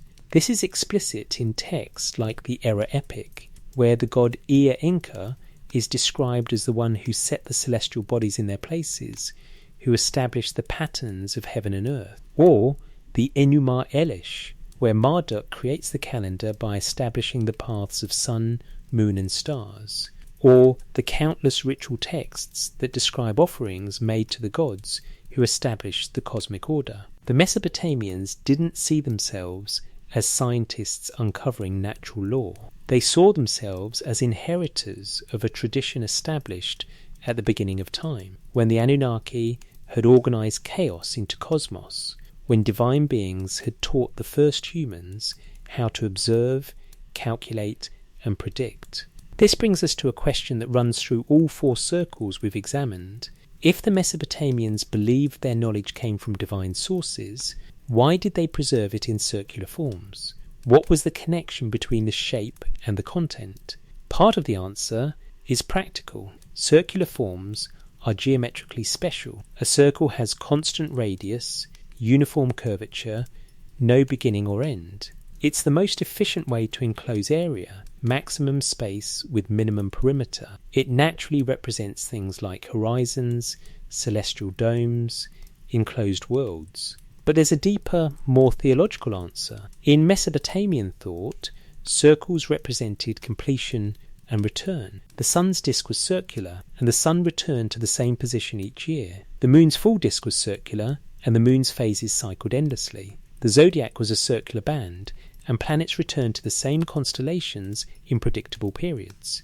Time itself was circular in Mesopotamian understanding, not in the sense that identical events repeat. They didn't believe in strict cyclical time, but in the sense that patterns recur, seasons return, cosmic order reasserts itself despite temporary chaos. The Anunnaki's decrees weren't one-time pronouncements, they were eternal principles that governed ongoing cycles. To preserve knowledge in circular form was to assert that the knowledge participated in this eternal order. Enheduanna's disk would be valid not just for her lifetime, but forever, because the relationship between priestess and god was part of an eternal pattern. The Planisphere K8538 recorded one night sky, but that sky was part of an eternal celestial order. The world map showed one era's geography, but the structure it depicted, centre, periphery, cosmic ocean, was timeless. Even VA243, whatever its specific iconography meant, encoded an eternal truth. Earthly authority flows from cosmic authority, and both are witnessed by the heavenly host. This is why these 4 circles, separated by centuries, created for different purposes, preserved in different museums, form a coherent pattern. They're all attempting the same thing, to encode cosmic knowledge in a form that will endure, using geometry that symbolises the eternal nature of what's being preserved. But we haven't yet addressed how that knowledge was transmitted. If the Anunnaki supposedly established cosmic order at the beginning of time, how did humans gain access to that knowledge? The texts give us specific mechanisms, specific stories about divine-human interaction, and those stories often involve teaching, gods descending to instruct mortals in arts and sciences. This is where the theological framework connecting all 4 circles becomes most explicit. Because Mesopotamian tradition didn't just say the gods existed, it said the gods actively taught humanity that civilization itself was a gift from the divine realm, that every craft and science traced back to a moment of revelation. We need to examine those teaching stories. Because they explain why astronomical knowledge was considered sacred, why it was preserved with such care, why it was encoded in forms designed to last forever. The Anunnaki weren't just distant rulers. They were, according to these texts, the source of everything that made human civilization possible. And the teaching began before the flood, in the antediluvian age, when 7 sages walked out of the sea and taught the first cities everything they needed to know, when gods taught humans to count the sky. There's a text preserved in multiple copies from the first millennium BC, a scholarly composition that circulated among literate elites in Babylonian and Assyrian cities. It's not mythological narrative in the usual sense, no plot, no drama, just a list. But like many Mesopotamian lists, it encodes a worldview. The text is called the Uruk list of kings and sages. It pairs each of the antediluvian kings with an advisor, a sage, a teacher, 7 kings before the flood, 7 sages who counselled them. The kings are human, though with impossibly long reigns, 28,800 years, 36,000 years, numbers that scholars interpret as symbolic rather than literal. The sages are Apkallu, a Sumerian word that the Akkadian texts transliterate as Apkul, meaning sage or expert, but with connotations of supernatural knowledge and divine origin. The list begins, when kingship descended from heaven, Alulim was king in Eridu. His sage was Uana Adapa. Alulim we've met before. He's the first king listed in the Sumerian king list, ruler of Eridu, the oldest city in Sumerian tradition. But Uana Adapa is more interesting. The name combines Uana, the Sumerian form, with Adapa, the Akkadian form. And we have stories about Adapa. In the Adapa epic, preserved in fragmentary form from several sites, including Ashurbanipal's library, Adapa is described as a priest of Enki in Eridu. He's called the wise one among men and credited with extraordinary knowledge, wisdom like the wisdom of E, the god of wisdom. The text says explicitly that Ea had granted him wisdom, but had not granted him eternal life. The story goes that Adapa was fishing in the Persian Gulf when the south wind capsized his boat. In anger, he cursed the wind and broke its wing, causing the south wind to stop blowing. This disruption of natural order caught the attention of the sky god Anu, who summoned Adapa to heaven to explain himself. Ea warned Adapa about the journey, told him what to say, but also warned him not to accept any food or drink offered in heaven because it would be the food and drink of death. Adapa went to heaven, gave his explanation, and Anu, impressed by his wisdom, forgave him and offered him the bread and water of life, which would have granted immortality. But Adapa, following Ea's instructions, refused. Only after he returned to Earth did he learn that Ea had deliberately misled him, ensuring that humans would remain mortal even while possessing divine wisdom. This is the origin of human knowledge, according to one strand of Mesopotamian tradition. Adapa Uana received wisdom directly from E. He travelled to heaven, stood before the divine council, and returned with knowledge, but not immortality. He became the prototype of the sage, the scholar who possesses divine learning but remains human, mortal, limited.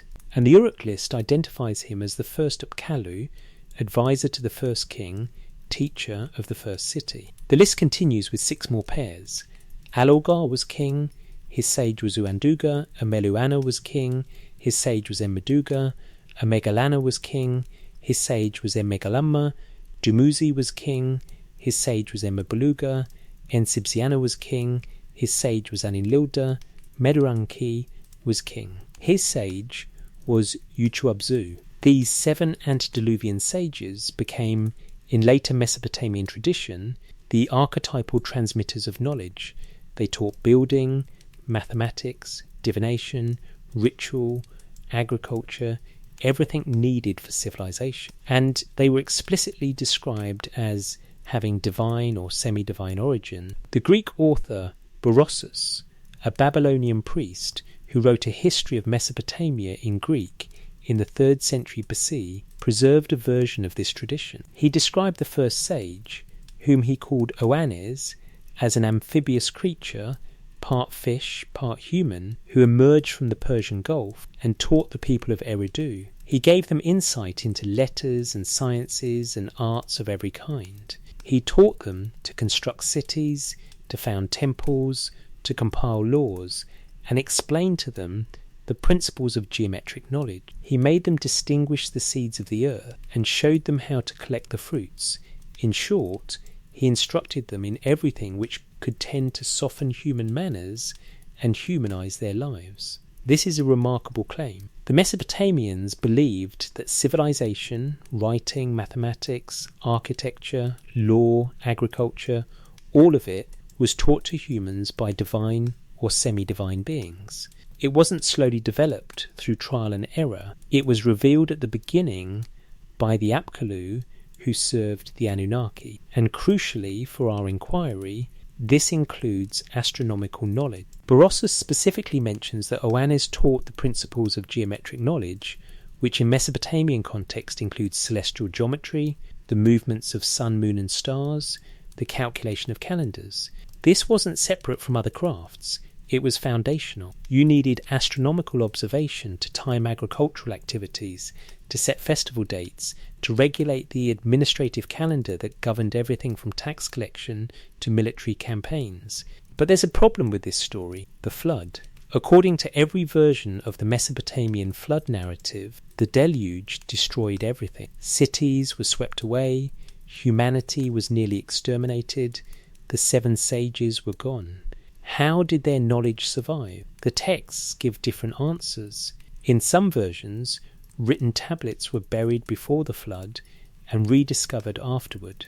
In others, a few humans survived who had learned from the Apkallu and could teach the next generation. In the Era epic, the god Marduk claims to have preserved the knowledge himself, keeping the wisdom of the antediluvian sages even while destroying their physical civilization. But the consistent theme is that post-flood knowledge is inheritance. Nothing was newly invented after the deluge. Everything was rediscovery, restoration, connection to the antediluvian golden age when gods and humans interacted directly. This has profound implications for how we understand Mesopotamian astronomy. When Enheduanna tracked Venus, she wasn't pioneering observation. She was continuing a tradition established before the flood by the Apkallu, who had learned it from Inanna Ishtar herself. When Ashurbanipal's astronomers recorded the night sky on January 3rd, 650b, they were applying techniques passed down through 1500 years of continuous scholarly tradition, which itself looked back to the antediluvian sages as ultimate authorities. The astronomical texts make this explicit. Many tablets include colophons, closing statements that identify the scribe who copied the tablet's place in a series, and sometimes its origin, and some colophons claim divine origin for the text. One astronomical tablet from Ashurbanipal's library ends with this statement: Tablet of Anu and Enlil, which those gods had inscribed in heaven, which the great gods had revealed, not which scribes compiled from observations, not which scholars calculated, but which the gods inscribed and revealed. The knowledge came from above. Humans were preserving it, not creating it. Another colophon, from a ritual text dealing with celestial divination, states, Secret of the great gods. He who knows may show it to one who knows. He who does not know shall not see it. This marks the text as restricted knowledge, accessible only to initiated specialists. But it also marks the knowledge as divine property, entrusted to humans under conditions, not freely available to all. These attitudes shaped how astronomical knowledge was preserved and transmitted. It wasn't public domain, it was sacred inheritance maintained by specific professional lineages, families of priests and scribes who passed training from generation to generation, who maintained continuity even when political powers changed, who saw themselves as guardians of wisdom granted by the Anunnaki in the deep past. And they preserved this knowledge in multiple forms: clay tablets archived in temple and palace libraries, ritual texts inscribed on stone stales, astronomical observations recorded in date-stamped diaries, mathematical tables calculating celestial positions, and, crucially for our pattern, visual representations using circular geometry. The circles weren't decorative. They were didactic tools, mnemonic devices, reference diagrams that encoded complex information in forms that could be grasped at a glance. When a student astronomer looked at a planisphere like K, 8538, they weren't just seeing stars. They were seeing the organisational scheme, the eightfold division, the way heaven was structured according to principles established by the Anunnaki and revealed to humans through the Apkallu. When a priestess commissioned a disc like Enheduanna's, she was asserting her place in that transmission lineage. She was saying, I have inherited the knowledge. I maintain the connection. I stand where the Apkallu once stood, between divine wisdom and human need. When Babylonian scholars drew the world map as a circle, they were illustrating the structure of creation itself, the ordered land surrounded by cosmic ocean, the mythological regions where divine human contact occurred, the whole system as an integrated totality. And when craftsmen carved cylinder seals with celestial symbols above earthly scenes, they were encoding the theological truth that animated their entire civilization. Authority flows from heaven to earth. Knowledge originates with the gods. Human society is valid insofar as it reflects cosmic order. But we need to be precise about what divine teaching meant in practice, because the texts describe two different types of knowledge transmission, and understanding the distinction is crucial. The first type is direct revelation. A god appears to a human, speaks to them, gives them information. The Adapa story is this type. So are the flood narratives, where Ea warns Atrahasis or Uta-Napishti about the coming deluge and tells them how to build the ark. So are the various texts, where Inanna speaks to Enheduanna, where Shamash gives oracles to kings, where gods communicate through dreams and visions. This type appears in texts as narrative. It's dramatized, given context explained. We're told what the god said, how the human responded, what the consequences were. The second type is institutional transmission, knowledge embedded in professions, preserved through apprenticeship, maintained by scribal schools and temple hierarchies. This is how most astronomical knowledge actually functioned. A student scribe didn't receive a vision from Anu. They learned to read star catalogues, to calculate intercalation schemes, to interpret omens by studying with a master astronomer who had studied with their own master, in a chain extending back centuries. But, and this is key, that institutional transmission claimed divine origin. The first astronomer in the chain had learned from an Apkallu. The first Apkallu had learned from Ea Enki or one of the other great gods. Therefore, the knowledge being transmitted in scribal schools in the first millennium BC was the same knowledge established by divine decree at the beginning of time. This wasn't hypocrisy or fraud. It was a worldview. The Mesopotamians couldn't conceive of knowledge arising purely from human ingenuity. Their cosmology didn't allow for it. Humans were created by the gods to serve the gods, to perform necessary labour in both fields and temples. Intelligence, wisdom, technical skill, these were divine gifts, not natural human capacities. So when we look at the four circles and ask, what knowledge do they preserve? The Mesopotamian answer would be the knowledge the Anunnaki decreed, which the Apkallu transmitted, which we maintain through careful observation and faithful copying. And when we ask, why circles? Their answer would be, because cosmic order is circular, cycles returning, patterns repeating, eternal principles governing temporary events. The circle is the shape of eternity. Knowledge preserved in circular form participates in that eternity. But there's one more dimension we haven't fully explored, the mathematics of the circle itself. Because Mesopotamian culture didn't just use circles symbolically, they calculated with circles. They developed sophisticated geometric and arithmetic methods for dealing with circular motion, angular measurement, cyclical periods. And those mathematical methods reveal something surprising. The Mesopotamians understood that circles encode information more efficiently than linear formats. They knew that circular geometry allows you to represent complex periodic phenomena in compact visual form. This wasn't mysticism, it was practical mathematics applied to real observational problems. And it connects directly to why circular artifacts like our four examples could preserve astronomical and cosmological knowledge in ways that rectangular tablets couldn't.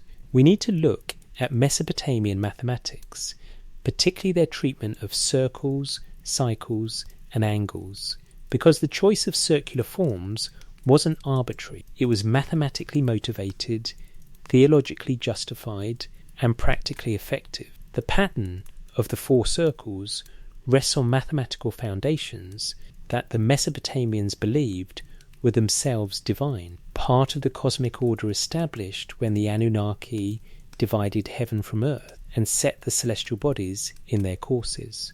The mathematics of the circle. The Mesopotamians invented sexagesimal notation, base 60 mathematics, sometime in the 3rd millennium BC. This is the system that gives us 60 seconds in a minute, 60 minutes in an hour, 360 degrees in a circle. We still use Babylonian mathematical conventions every time we check a clock or measure an angle, though most people don't realise the origin. Why base 60? The short answer is that 60 has many divisors.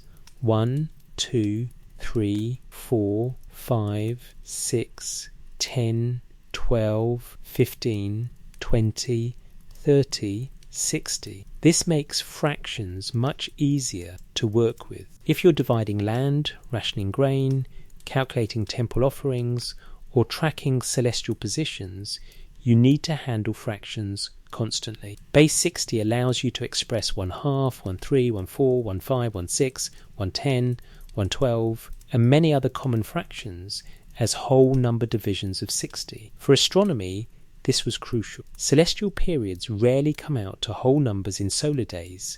The moon's synodic period, new moon to new moon, is 29.53 days.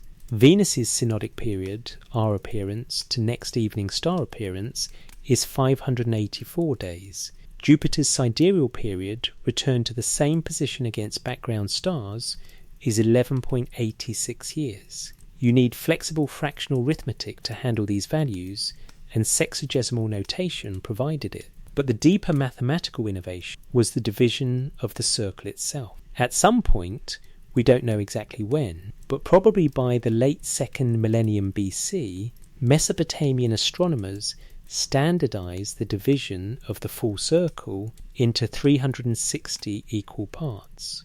This isn't natural in the way that 4 cardinal directions or 8 sectors are natural. It's a mathematical decision, and it required justification. The justification came from the calendar. The solar year is approximately 365 days. A circle divided into 360 degrees gives you roughly 1 degree per day, close enough for practical purposes. As the sun moves through the zodiac, it travels about 1 degree per day against the background stars. The moon moves much faster, about 13 degrees per day. Planets move at their own rates. Mars might move 1/2 degree per day, Jupiter only 5 minutes of arc per day. By measuring all of these angular motions in degrees, Mesopotamian astronomers created a unified coordinate system. They could say, on month 2, day 14, the moon was 127 degrees from the vernal equinox, Jupiter was at 45 degrees, Mars was at 203 degrees. These numbers could be recorded in tables compared across years, used to identify recurring patterns. And crucially, degrees made prediction possible. If you know Jupiter moves roughly 30 degrees per year through the zodiac, you can predict that after 12 years it will return close to its starting position, actually 11.86 years. So there's some drift, but the first order approximation holds. If you know Mars moves 191 degrees per year on average, you can calculate period relations.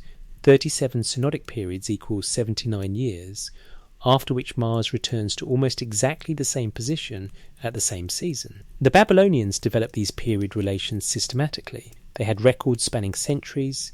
The astronomical diaries begin around 750 BC and continue into the Hellenistic period, which gave them the data needed to identify long-term cycles. And they expressed these cycles using circular geometry. Consider the zodiac itself. By the 5th century BC, possibly earlier, but this is when we have clear documentation, Babylonian astronomers had divided the ecliptic, the sun's apparent path through the stars, into 12 equal 30-degree sections. These are the zodiacal signs: Aries, Taurus, Gemini, Cancer, Leo, Virgo, Libra, Scorpio, Sagittarius, Capricorn, Aquarius, Pisces. The constellations themselves aren't equal in size. The actual star pattern we call Scorpius extends across more degrees than the star pattern we call Cancer. But the zodiacal signs are mathematical divisions, not observational star groups. They create a standardized reference frame, a circular coordinate system that allowed astronomers to record planetary positions consistently. This is sophisticated mathematical astronomy. It requires understanding that the sky can be modelled as a geometric object, that positions can be quantified numerically, that patterns can be expressed as mathematical relationships rather than purely descriptive narratives. And the Babylonians did all of this without telescopes, without mechanical clocks, without any instrumentation except naked eye observation and water clocks for rough time measurement. They tracked planetary positions to within a fraction of a degree. They predicted lunar eclipses months or years in advance.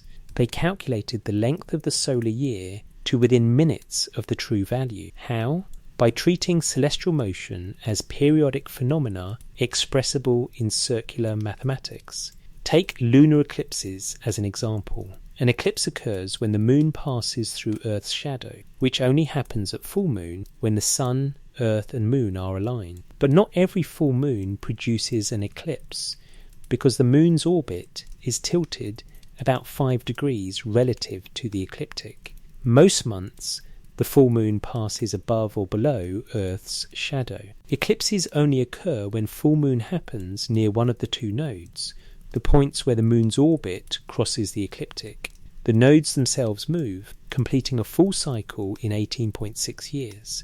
This creates a complex pattern where eclipses happen in roughly 6-month intervals when the sun is near one node, then 6 months later near the other node, but the pattern shifts gradually over decades. Babylonian astronomers discovered that after 223 lunar months, about 18 years and 11 days, the eclipse pattern repeats almost exactly. This is the Saros cycle. If there's a lunar eclipse today, there will likely be another eclipse one Saros later, at almost the same lunar node, at almost the same distance from Earth, producing an eclipse of similar duration and appearance. The Saros cycle is pure circular mathematics. The moon's orbital node makes 242 complete circles in the time the moon makes 223 synodic cycles. The slight difference creates the 18-year pattern. Babylonian astronomers didn't understand the mechanism, they didn't know about Earth's shadow or orbital mechanics, but they identified the cycle through careful record keeping and circular reasoning. If this pattern happened 18 years ago, it will happen again now. They applied the same method to planetary phenomena. Venus, as mentioned, has an 8-year cycle. After 8 years, Venus returns to almost the same position on almost the same calendar date. The Babylonians noticed this and used it for prediction. If Venus was visible in the morning in year 1, it would be visible in the morning again in year 9, 17, 25, and so on. Jupiter and Saturn have longer cycles, but the principle is the same. Track positions over decades, identify the periods, use circular mathematics to predict future positions. Now, here's where this connects to our 4 circular artifacts. When Enheduanna tracked Venus, she was observing a circular phenomenon. Venus's orbit around the Sun, though she didn't conceptualize it that way, creates a circular pattern in the sky. Her hymns encoding this knowledge weren't arbitrary poetry. They were mnemonic devices preserving cyclical information. And when she commissioned a circular disc to commemorate her authority, she was using the geometric form that best represented the cyclical nature of her work. When Ashurbanipal's astronomer created the Planisphere K8538, they were representing the circular celestial dome in 2 dimensions. The 8-fold division wasn't decorative, it was a coordinate system, a way of organising angular positions. The tablet encoded positional information that could be cross-referenced with numerical tables to calculate star positions on other nights. When Babylonian scholars drew the world map as a circle, they were applying the same circular thinking to geography. The world had a centre, a radius, the extent of known lands, and a circumference, the Bitter River. Beyond that, mathematically speaking, lay regions that couldn't be mapped linearly because they weren't part of ordinary space. They were mythological extensions, like the complex plane extending beyond the real number line in mathematics. And when VA 243 showed celestial symbols in roughly circular arrangement above an earthly scene, it was encoding the same cosmological structure, a circular heaven above, with divine authority radiating outward from a central source, witnessed by the surrounding host. The circle was information technology. It was how you preserved periodic knowledge in static form. It was how you represented totality in finite space. It was how you connected the observable pars to Ne with the eternal, the cosmic order established by the Anunnaki. But the mathematical sophistication required to do this effectively shouldn't be underestimated. The Mesopotamians didn't just look at the sky and draw pictures. They developed coordinate systems for angular measurement, period relations for planetary cycles, interpolation schemes for calculating intermediate values, arithmetic progressions for lunar velocity which changes as the moon orbits elliptically, zigzag functions for modelling solar motion through the seasons, intercalation rules for keeping lunar and solar calendars aligned. All of this required institutional support. You couldn't develop mathematical astronomy as a lone genius. You needed scribal schools where students spent years mastering numerical tables.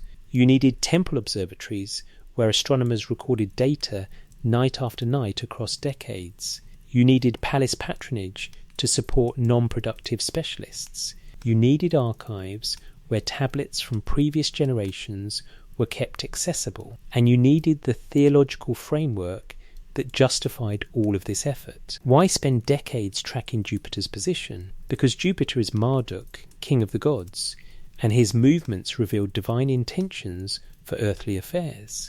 Why calculate lunar eclipses years in advance?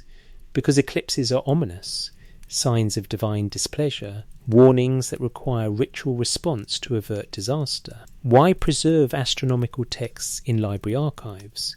Because this knowledge came from the Apkallu, who learned it from the Anunnaki, and losing it would sever humanity's connection to cosmic order.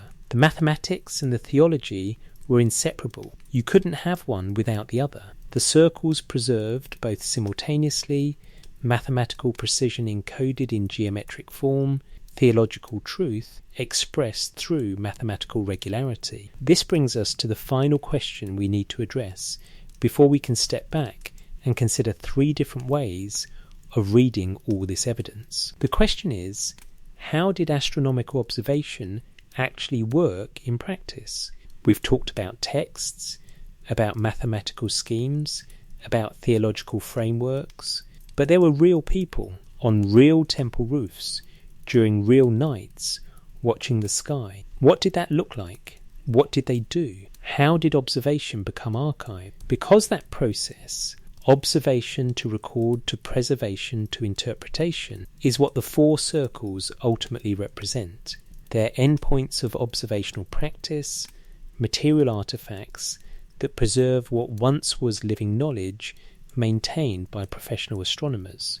We need to go to the temples, to the observatories, to the scribal schools.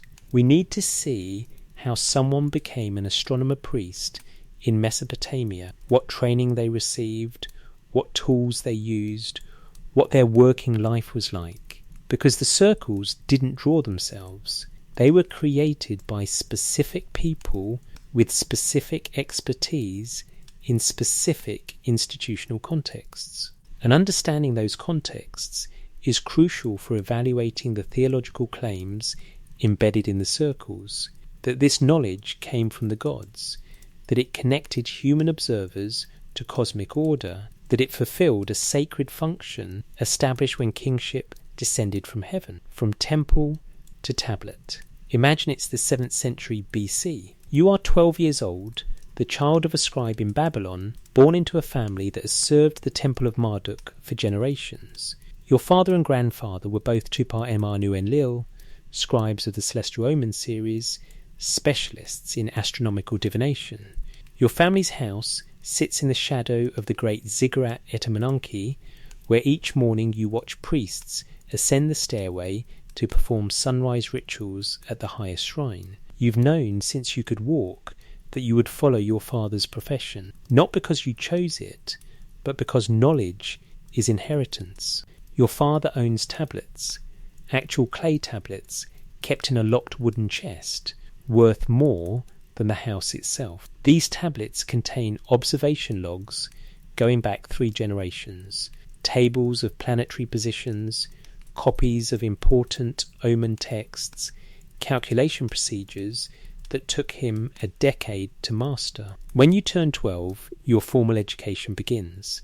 Not in a public school, those don't exist for specialised knowledge, but in the temple scribal school attached to the Esagila, the temple complex of Marduk. Every morning before dawn, you walk through the dark streets to the temple district, entering through the lesser gate reserved for personnel, making your way to a long, narrow room with benches along the walls and a clay top table in the centre. Your teacher is Umme, a master scholar, a man in his 50s who can read both Sumerian and Akkadian fluently, who has memorised vast sections of the Celestial Omen series, who has spent 30 years watching the sky and recording what he sees. He is not warm or encouraging. He doesn't believe in praise. He expects perfection because anything less will corrupt the knowledge you're supposed to inherit. For the first 2 years, you learn cuneiform writing, not just basic sign recognition, but the complex Akkadian syllabary, how to write astronomical terms, how to form numbers in sexagesimal notation, how to abbreviate standard phrases, how to prepare clay tablets of the right consistency. You write on soft clay with a reed stylus, practicing the same signs hundreds of times until they're automatic. Your hands develop calluses where you grip the stylus. You memorize star lists: Mul, Mul, Mul Gam, Mul Shu, Gi, Old Man, Mul Urgula, Leon. Each constellation has multiple names: Sumerian, Akkadian, sometimes Elamite loan words. You learn which constellations rise at which seasons, which are circumpolar or oblique, which are near the ecliptic where planets move. You learn the planets and their periods. Mulbabar takes 12 years to complete the zodiac. Kaimanu takes 30 years. Delabat has its complex 8-year cycle with morning and evening appearances. You memorize tables in year 1. Venus first visible in east on day X, visible for Y days, disappeared, reappeared in west on day Z. These aren't just facts, they're patterns you'll need to recognize during observations. Around age 14 you begin going to the temple roof for actual observations. The first few times you simply watch while your teacher and senior students work. They arrive an hour before sunrise, when the eastern sky is still dark enough to see stars, but dawn is approaching. They have clay tablets prepared the day before, ready for fresh marks. They have a water clock, a vessel with a small hole that drips at a constant rate, crude but functional for rough time measurement. The senior student points Venus. Measure its angular distance from the moon. Your teacher holds up a measuring rod marked with divisions, uses his hand with fingers extended to estimate angles, a method called hand widths, roughly standardized across observers, 3 degrees, 2/3 of a degree to the south. Another student presses cuneiform marks into the tablet. Month V, day 27, Venus was 3 degrees south of the moon in the Lion constellation. This is observational astronomy. No instruments except eyes, hands, and measuring rods. No precision optics. But with practice, trained observers can estimate angular separations to within a fraction of a degree. And when you have records spanning decades or centuries, small errors average out. The patterns become clear. You learn to identify planets by their behaviour. Stars maintain fixed positions relative to each other. Planets move, but each at its own rate. Jupiter inches eastward night by night. Mars sometimes moves quickly, sometimes slowly, sometimes reverses direction tree motion, caused by Earth overtaking Mars in its orbit. Though Mesopotamian astronomers didn't know the mechanism, they just recorded the phenomenon. Venus is never far from the Sun, always appearing in evening or morning twilight, never visible at midnight. You learn the importance of eclipses. Once or twice a year, the schedule shifts. Your teacher warns days in advance. Lunar eclipse possible on the 15th. Everyone adjusts their routine. On the predicted night, multiple observers gather. If clouds obscure the moon, a constant problem in observational astronomy, the observation is lost. But if the sky is clear and the eclipse occurs, you record everything. Exact time of first contact, duration of totality, colour of the eclipsed moon, red, dark grey, various shades depending on Earth's atmospheric conditions, time of final contact. These observations go to the king. Within days, a messenger carries tablets to the palace. Court diviners interpret the omen. What does this eclipse mean for the king, for the city, for the harvest? Should rituals be performed to avert threatened disaster? The astronomy and the politics are inseparable. By age 16, you're recording observations yourself. You have your own tablet, prepared each evening for the next morning session. You've learned the standardized format, date first year of King X, month Y, day Z, then celestial phenomena in order, moon position, planetary positions, notable stars, then any unusual events, comet, eclipse, aurora, rare but recorded when they occur. You copy these raw observation tablets into master logs. This is crucial work because individual observations are valuable, but patterns only emerge across time. Your family's 3-generation archive contains observation logs going back to your great-grandfather's time. When combined with similar archives from other observer families, this creates a dataset spanning centuries. From these datasets, the patterns that generated the mathematical astronomy emerged. By your early 20s, you're a full Tupar, a professional scribe astronomer. You continue nightly observations, but you also begin studying the interpretive texts, the omen series that connects celestial events to terrestrial outcomes. You memorize key omens. If Mars approaches Scorpius, the king will suppress rebellion. If Jupiter stands still in Taurus, abundant harvest. If lunar eclipse occurs in Taurus or Scorpius during Nisan, the king of Akkad will die. These sound arbitrary to modern ears, but they're based on correlational patterns identified over centuries. Whether they represented genuine predictive power, confirmation bias, or self-fulfilling prophecy is debatable, but the Babylonians took them seriously. Kings timed military campaigns based on these omens. When unfavourable configurations appeared, substitute king rituals might be performed. A commoner installed as temporary king for a few days, then executed, allowing the bad omen to be fulfilled without harming the real king. You also learn computational astronomy. By the late Babylonian period, 5th through 1st century Stray, astronomers had developed sophisticated mathematical models. Instead of needing nightly observations, you could calculate planetary positions using arithmetic schemes. For the moon, they developed System A and System B, 2 different computational methods using zigzag functions to model the moon's variable speed. A zigzag function works like this. Start with a value, say, moon's daily motion is 13 degrees. Next day, add a fixed amount, perhaps 0.1 degree. Continue adding until you reach a maximum, say, 14 degree. Then subtract the fixed amount each day until you reach a minimum, say, 12 degrees. then start adding again. This creates a sawtooth pattern that approximates the moon's actual variable speed as it moves from perigee to apogee in its elliptical orbit. The Babylonians didn't know why the moon's speed varies.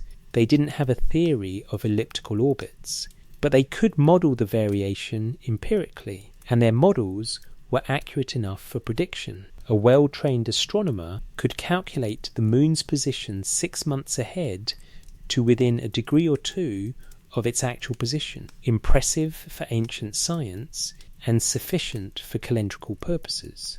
All of this knowledge, observational, computational, interpretive, was preserved in tablets that were archived in temple libraries. The tablets were copied when they became too worn to read easily. Each copy included a colophon identifying the scribe, the date of copying, and often a statement like copied from an old tablet or collated against multiple sources. This is how knowledge transmission actually worked. Not through mystical revelation, though scribes believed their knowledge ultimately traced to divine origin, but through apprenticeship, observation, record keeping, pattern recognition, and careful copying. Now, within this practical context, what did it mean to create a circular astronomical artifact like the Planisphere K8538? It meant creating a teaching tool, a circular diagram that a master astronomer could use to explain the eightfold division of heaven, to show students how constellations relate spatially, to provide a visual complement to the numerical tables they were memorizing. It was a snapshot, not useful for precise calculation, but useful for conceptual understanding. The disk of Enheduanna served a similar but different function. It wasn't a teaching tool, it was a legitimacy claim. It said, I, Enheduanna, have the authority to perform these rituals, to observe these phenomena, to speak to the gods. The circular form emphasized the eternal nature of her authority. This wasn't a one-time event, but an ongoing role in cosmic order. The Babylonian world map was cosmological reference, showing students and scholars how geographical and mythological spaces related. It was saying, this is the structure of the world, Babylon at the centre, known lands within the circle, mythological regions beyond, the flood mountain in a northern nag, everything ordered, everything in its place. And VA 243, whatever specific meaning its owner intended, was personal religious expression. It said, I worship the gods, I recognise cosmic hierarchy, my transactions are witnessed by heaven. The circular seal creating circular impressions embodied the idea that divine order encompasses human activity. But all four of these circles were created by people who believed, genuinely believed, that their knowledge came from above. They weren't skeptics going through the motions. They were sincere participants in a worldview where the Anunnaki had established cosmic order, where divine beings had taught the first sages, where astronomical observation was religious duty, where maintaining accurate records honoured the gods who had made observation possible. From their perspective, watching the sky wasn't secular science, it was ritual participation in cosmic order. Recording observations wasn't data collection, it was preserving the testimony of divine activity. Creating circular diagrams wasn't cartography or graphic design, it was encoding eternal truth in geometric form that reflected celestial reality. This sincerity matters because it means the circles can't be dismissed as cynical priestcraft or deliberate deception. The people who made these artifacts believed what they were expressing. They might have been wrong about the nature of celestial bodies, wrong about divine beings, wrong about cosmic structure, but they weren't lying. They were preserving, as faithfully as they could, the knowledge they had inherited and the observations they had made within a cosmological framework they accepted as true. So now we reach the question that's been implicit throughout this entire investigation. How do we interpret this evidence? What do the four circles actually tell us about Mesopotamian civilization, about the relationship between astronomy and theology, about the nature of knowledge preservation in pre-scientific cultures? There are three main readings, three ways of making sense of the pattern we've traced. Each has strengths, each has limitations, and each implies something different about how we should understand ancient people's claims about divine knowledge. We need to examine all three carefully without prejudging which is correct, because the evidence itself, the four circles, the astronomical texts, the theological framework, the observational practices, is compatible with multiple interpretations. The question isn't what the evidence proves, but what it suggests, and the answer isn't simple. It never is with ancient cultures, but that's why the circles are still worth examining 4,000 years after the first one was carved. 3 readings of 4 circles. The evidence sits before us. 4 circular artifacts spanning nearly 2 millennia of Mesopotamian civilization. Enheduanna's alabaster disc from 2300 BC asserting priestly authority under divine sanction. The Planisphere K8538 from 650 BC mapping the night sky in 8 sectors. The Babylonian world map from 600-500 BC showing geography and mythology as a unified circle. Cylinder seal VA243 from the Akkadian period depicting earthly worship beneath celestial symbols. Surrounding these artifacts, thousands of cuneiform tablets containing astronomical observations, mathematical calculations, celestial omens, mythological narratives, ritual instructions, and embedded throughout repeated claims that this knowledge came from the Anunnaki, that it was transmitted by the Apkallu sages, that human astronomers were preserving divine revelation rather than discovering natural law. How do we make sense of this? 3 interpretive frameworks offer different answers.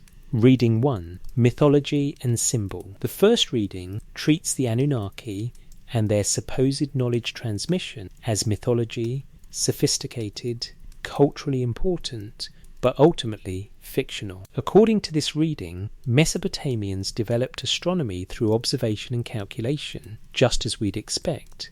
They noticed that celestial bodies move in regular patterns. They recorded these patterns over centuries.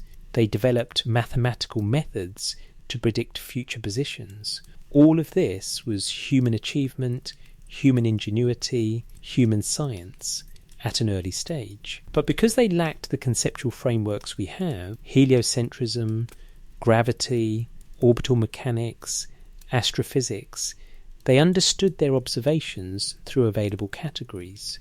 Theology. The gods controlled celestial bodies because gods were the causal explanation for everything. Patterns repeated because the divine will was consistent. Knowledge came from revelation because Mesopotamians had no concept of knowledge arising purely from human observation. The circles in this reading are symbolic. Enheduanna's disc symbolizes her priestly authority. The Planisphere K8538 is a practical star chart with religious overtones. The world map expresses cultural identity, Babylon at the centre of Mesopotamian identity, mythological regions acknowledging limits of geographical knowledge. VA243 uses conventional religious iconography. None of them preserve secret knowledge or document actual divine human contact. Reading 2, Practical Tools and Institutional Memory. The second reading doesn't deny the religion, but it doesn't treat the circles as primarily mystical messages either. It treats them as compression devices, early information technology, visual formats built to do one thing exceptionally well, store a lot of complex cyclical data in a small, durable surface. In this reading, the circle is chosen for the same reason we still use circular graphs, clock faces, and compasses, because cycles are easier to grasp when you can see the whole loop at once. Enheduanna's disk becomes a credential, a permanent, portable assertion that the ritual chain is intact. Not a star map, but a stamped guarantee that the human at the altar is authorized to keep the cosmic schedule synchronized. The planisphere becomes a working diagram, not for the public, but for trained specialists, a visual reference supporting a much larger numerical tradition sitting behind it. The world map becomes a teaching schema, the known world, the mythic margins, the cosmic ocean, all arranged for memorization, recitation, and institutional continuity. And the cylinder seal becomes a micro-contract with the cosmos. Every administrative act is stamped inside a worldview where heaven witnesses, hierarchy matters, and order must be maintained. Under this reading, the Anunnaki language is not dismissed as childish fantasy, it is treated as the formal idiom of Mesopotamian scholarship. Like medieval Europe, speaking in theological terms while building mathematical calendars. Like early modern scientists writing physics in the language of natural philosophy. You can be rigorous, empirical, and deeply religious at the same time, because the culture never separated those categories. So the circles aren't evidence of aliens, and they aren't just art. They're a professional culture leaving behind interfaces, ways of seeing, organising and transmitting knowledge in a world where paper doesn't exist, printing doesn't exist, and the only reliable storage device is baked clay and carved stone. And that reading explains something important, why the circles feel strangely consistent across centuries. Because the institutions that trained scribes and astronomer priests were consistent, the temples remained, the scribal lineages remained. Even when empires changed flags, the sky didn't change its cycles, and neither did the need to encode them. But then there's a third reading, and this is where the story gets dangerous. Not because it proves something sensational, but because it forces you to confront what ancient people themselves claimed with unsettling clarity. Because some texts don't merely say the gods rule the sky, they say in effect, we did not invent this, we inherited it, it was given. And that claim, whether you believe it or not, changes how you hear the silence behind the artifacts. Reading 3, Claimed Revelation, We Were Taught. The third reading takes the Mesopotamian claim at face value, not as fact we can verify, but as a self-report repeated so often, so formally, and so institutionally that we can't reduce it to a metaphor without losing the plot. Under this framework, the circles are not merely symbolic and not merely practical. They are proof objects, material witnesses that say, this order is real, this knowledge is authorized, this transmission chain is legitimate. Because the Mesopotamians didn't just believe the gods existed, they believed knowledge has a pedigree. They believed there was a time, before the flood, before the dynasties, before the scribal schools, when the boundary between divine and human was thinner and certain figures crossed it. Not poets, not philosophers, sages, apkallu, mediators, people who were close enough to the divine realm to receive what later generations would only preserve. So the circle becomes more than a convenient shape. It becomes a seal of completeness, a declaration that what's inside it is not provisional human guesswork, but a closed system, a totality, the whole pattern in this reading. Enheduanna isn't just a priestess. She's a node in a transmission line claiming direct sanction from the highest tier of reality. K8538 isn't just a diagram, it's a snapshot of the sky as legal testimony, the heavens on a given night, recorded so the court of the gods can be interpreted properly. The world map isn't a geographic doodle, it's cosmology drawn as jurisdiction, where order applies, where myth begins, where the edges of the human realm touch the places of divine action. VA243 isn't a solar system, it's something arguably more revealing, a personal stamp that says, my authority happens under that canopy. Not astronomy, cosmic accountability. And here's the critical point. Even if you personally believe none of this is literally true, the internal logic is coherent. If the cosmos is governed by a council, and the sky is the council's visible display, then astronomy becomes not just science, but divine reading. And the circle becomes the ideal container, because the sky is a dome, time is cyclical, and decree must return again and again, like the moon, like Venus, like the seasons, like kingship itself, moving city to city, dynasty to dynasty, always descending, always transferring, always coming down. So the third reading doesn't ask you to believe in Anunnaki astronauts. It asks you something subtler. It asks, what does it mean that the oldest continuous scholarly tradition on Earth insisted for 2,000 years that its knowledge was inherited from above, not once, not in one strange tablet, but as a repeated professional identity? So which reading is right? Here's the honest answer. The artifacts themselves don't force only one conclusion. Reading 1 explains the symbols. Reading 2 explains the function. Reading 3 explains the obsession, the emotional seriousness, the secrecy language, the fixation on lineage, the sense that knowledge is not owned by humans but held in trust. And if you're listening carefully, you realise the script has been guiding you to a final move, not to pick one reading like a verdict, but to notice that all three can be true at once, at different levels. Because an ancient culture can build practical predictive astronomy, 2, express it in divine language, Torging 1, and still sincerely experience it as revealed inheritance, 3. That's not contradiction. That's how civilizations actually work. And now we reach the last chapter. The one that doesn't try to prove anything. The one that returns to the museum cases, the dim lighting, the labels, the quiet distance between you and the people who made these objects. Because the circles don't just preserve data, they preserve a human posture toward the cosmos. The posture of people who believed the universe was readable, because someone, somewhere, intended it to be read.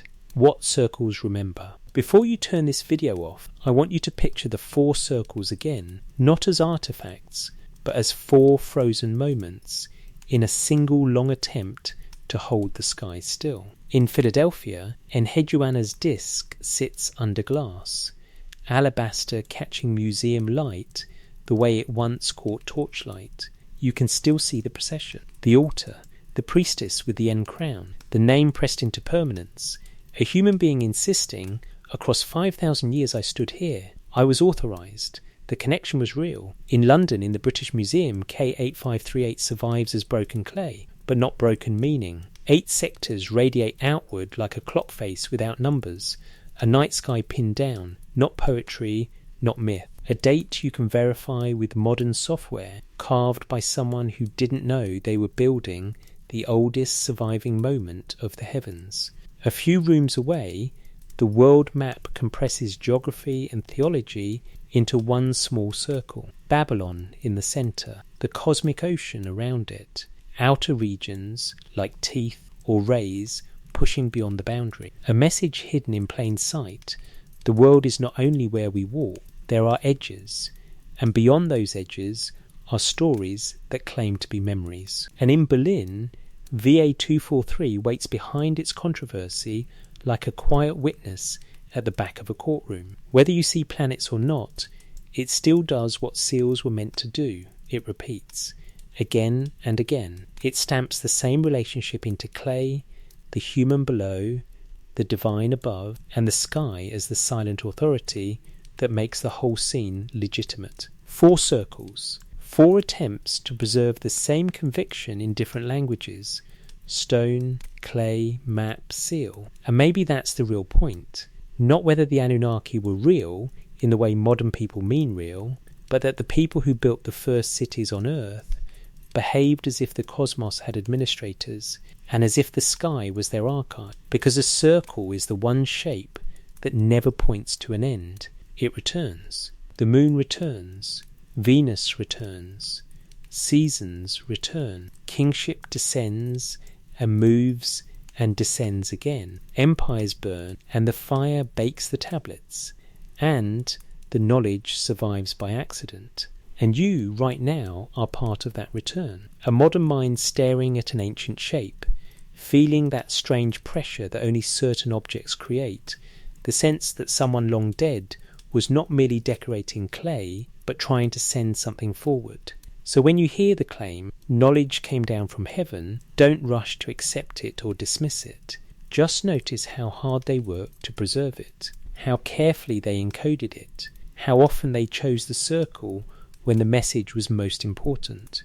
Because circles don't just represent the world, they represent the desire to make order permanent. And whatever else these artifacts are, ritual credentials, star charts, myth maps, administrative seals, they are also this: proof that the first astronomers in human history believed the universe could be read, and proof that they believed what they read mattered enough to outlast them. The circles are still waiting, in museum archives, in catalogue numbers, in quiet display cases, not because they're mysterious, but because they're unfinished. They were made to be read again. If you've made it this far, comment one word, circle, and tell me where you're listening from, because 5,000 years ago, someone in looked up at the same sky you're under tonight and believed it was speaking. Good night.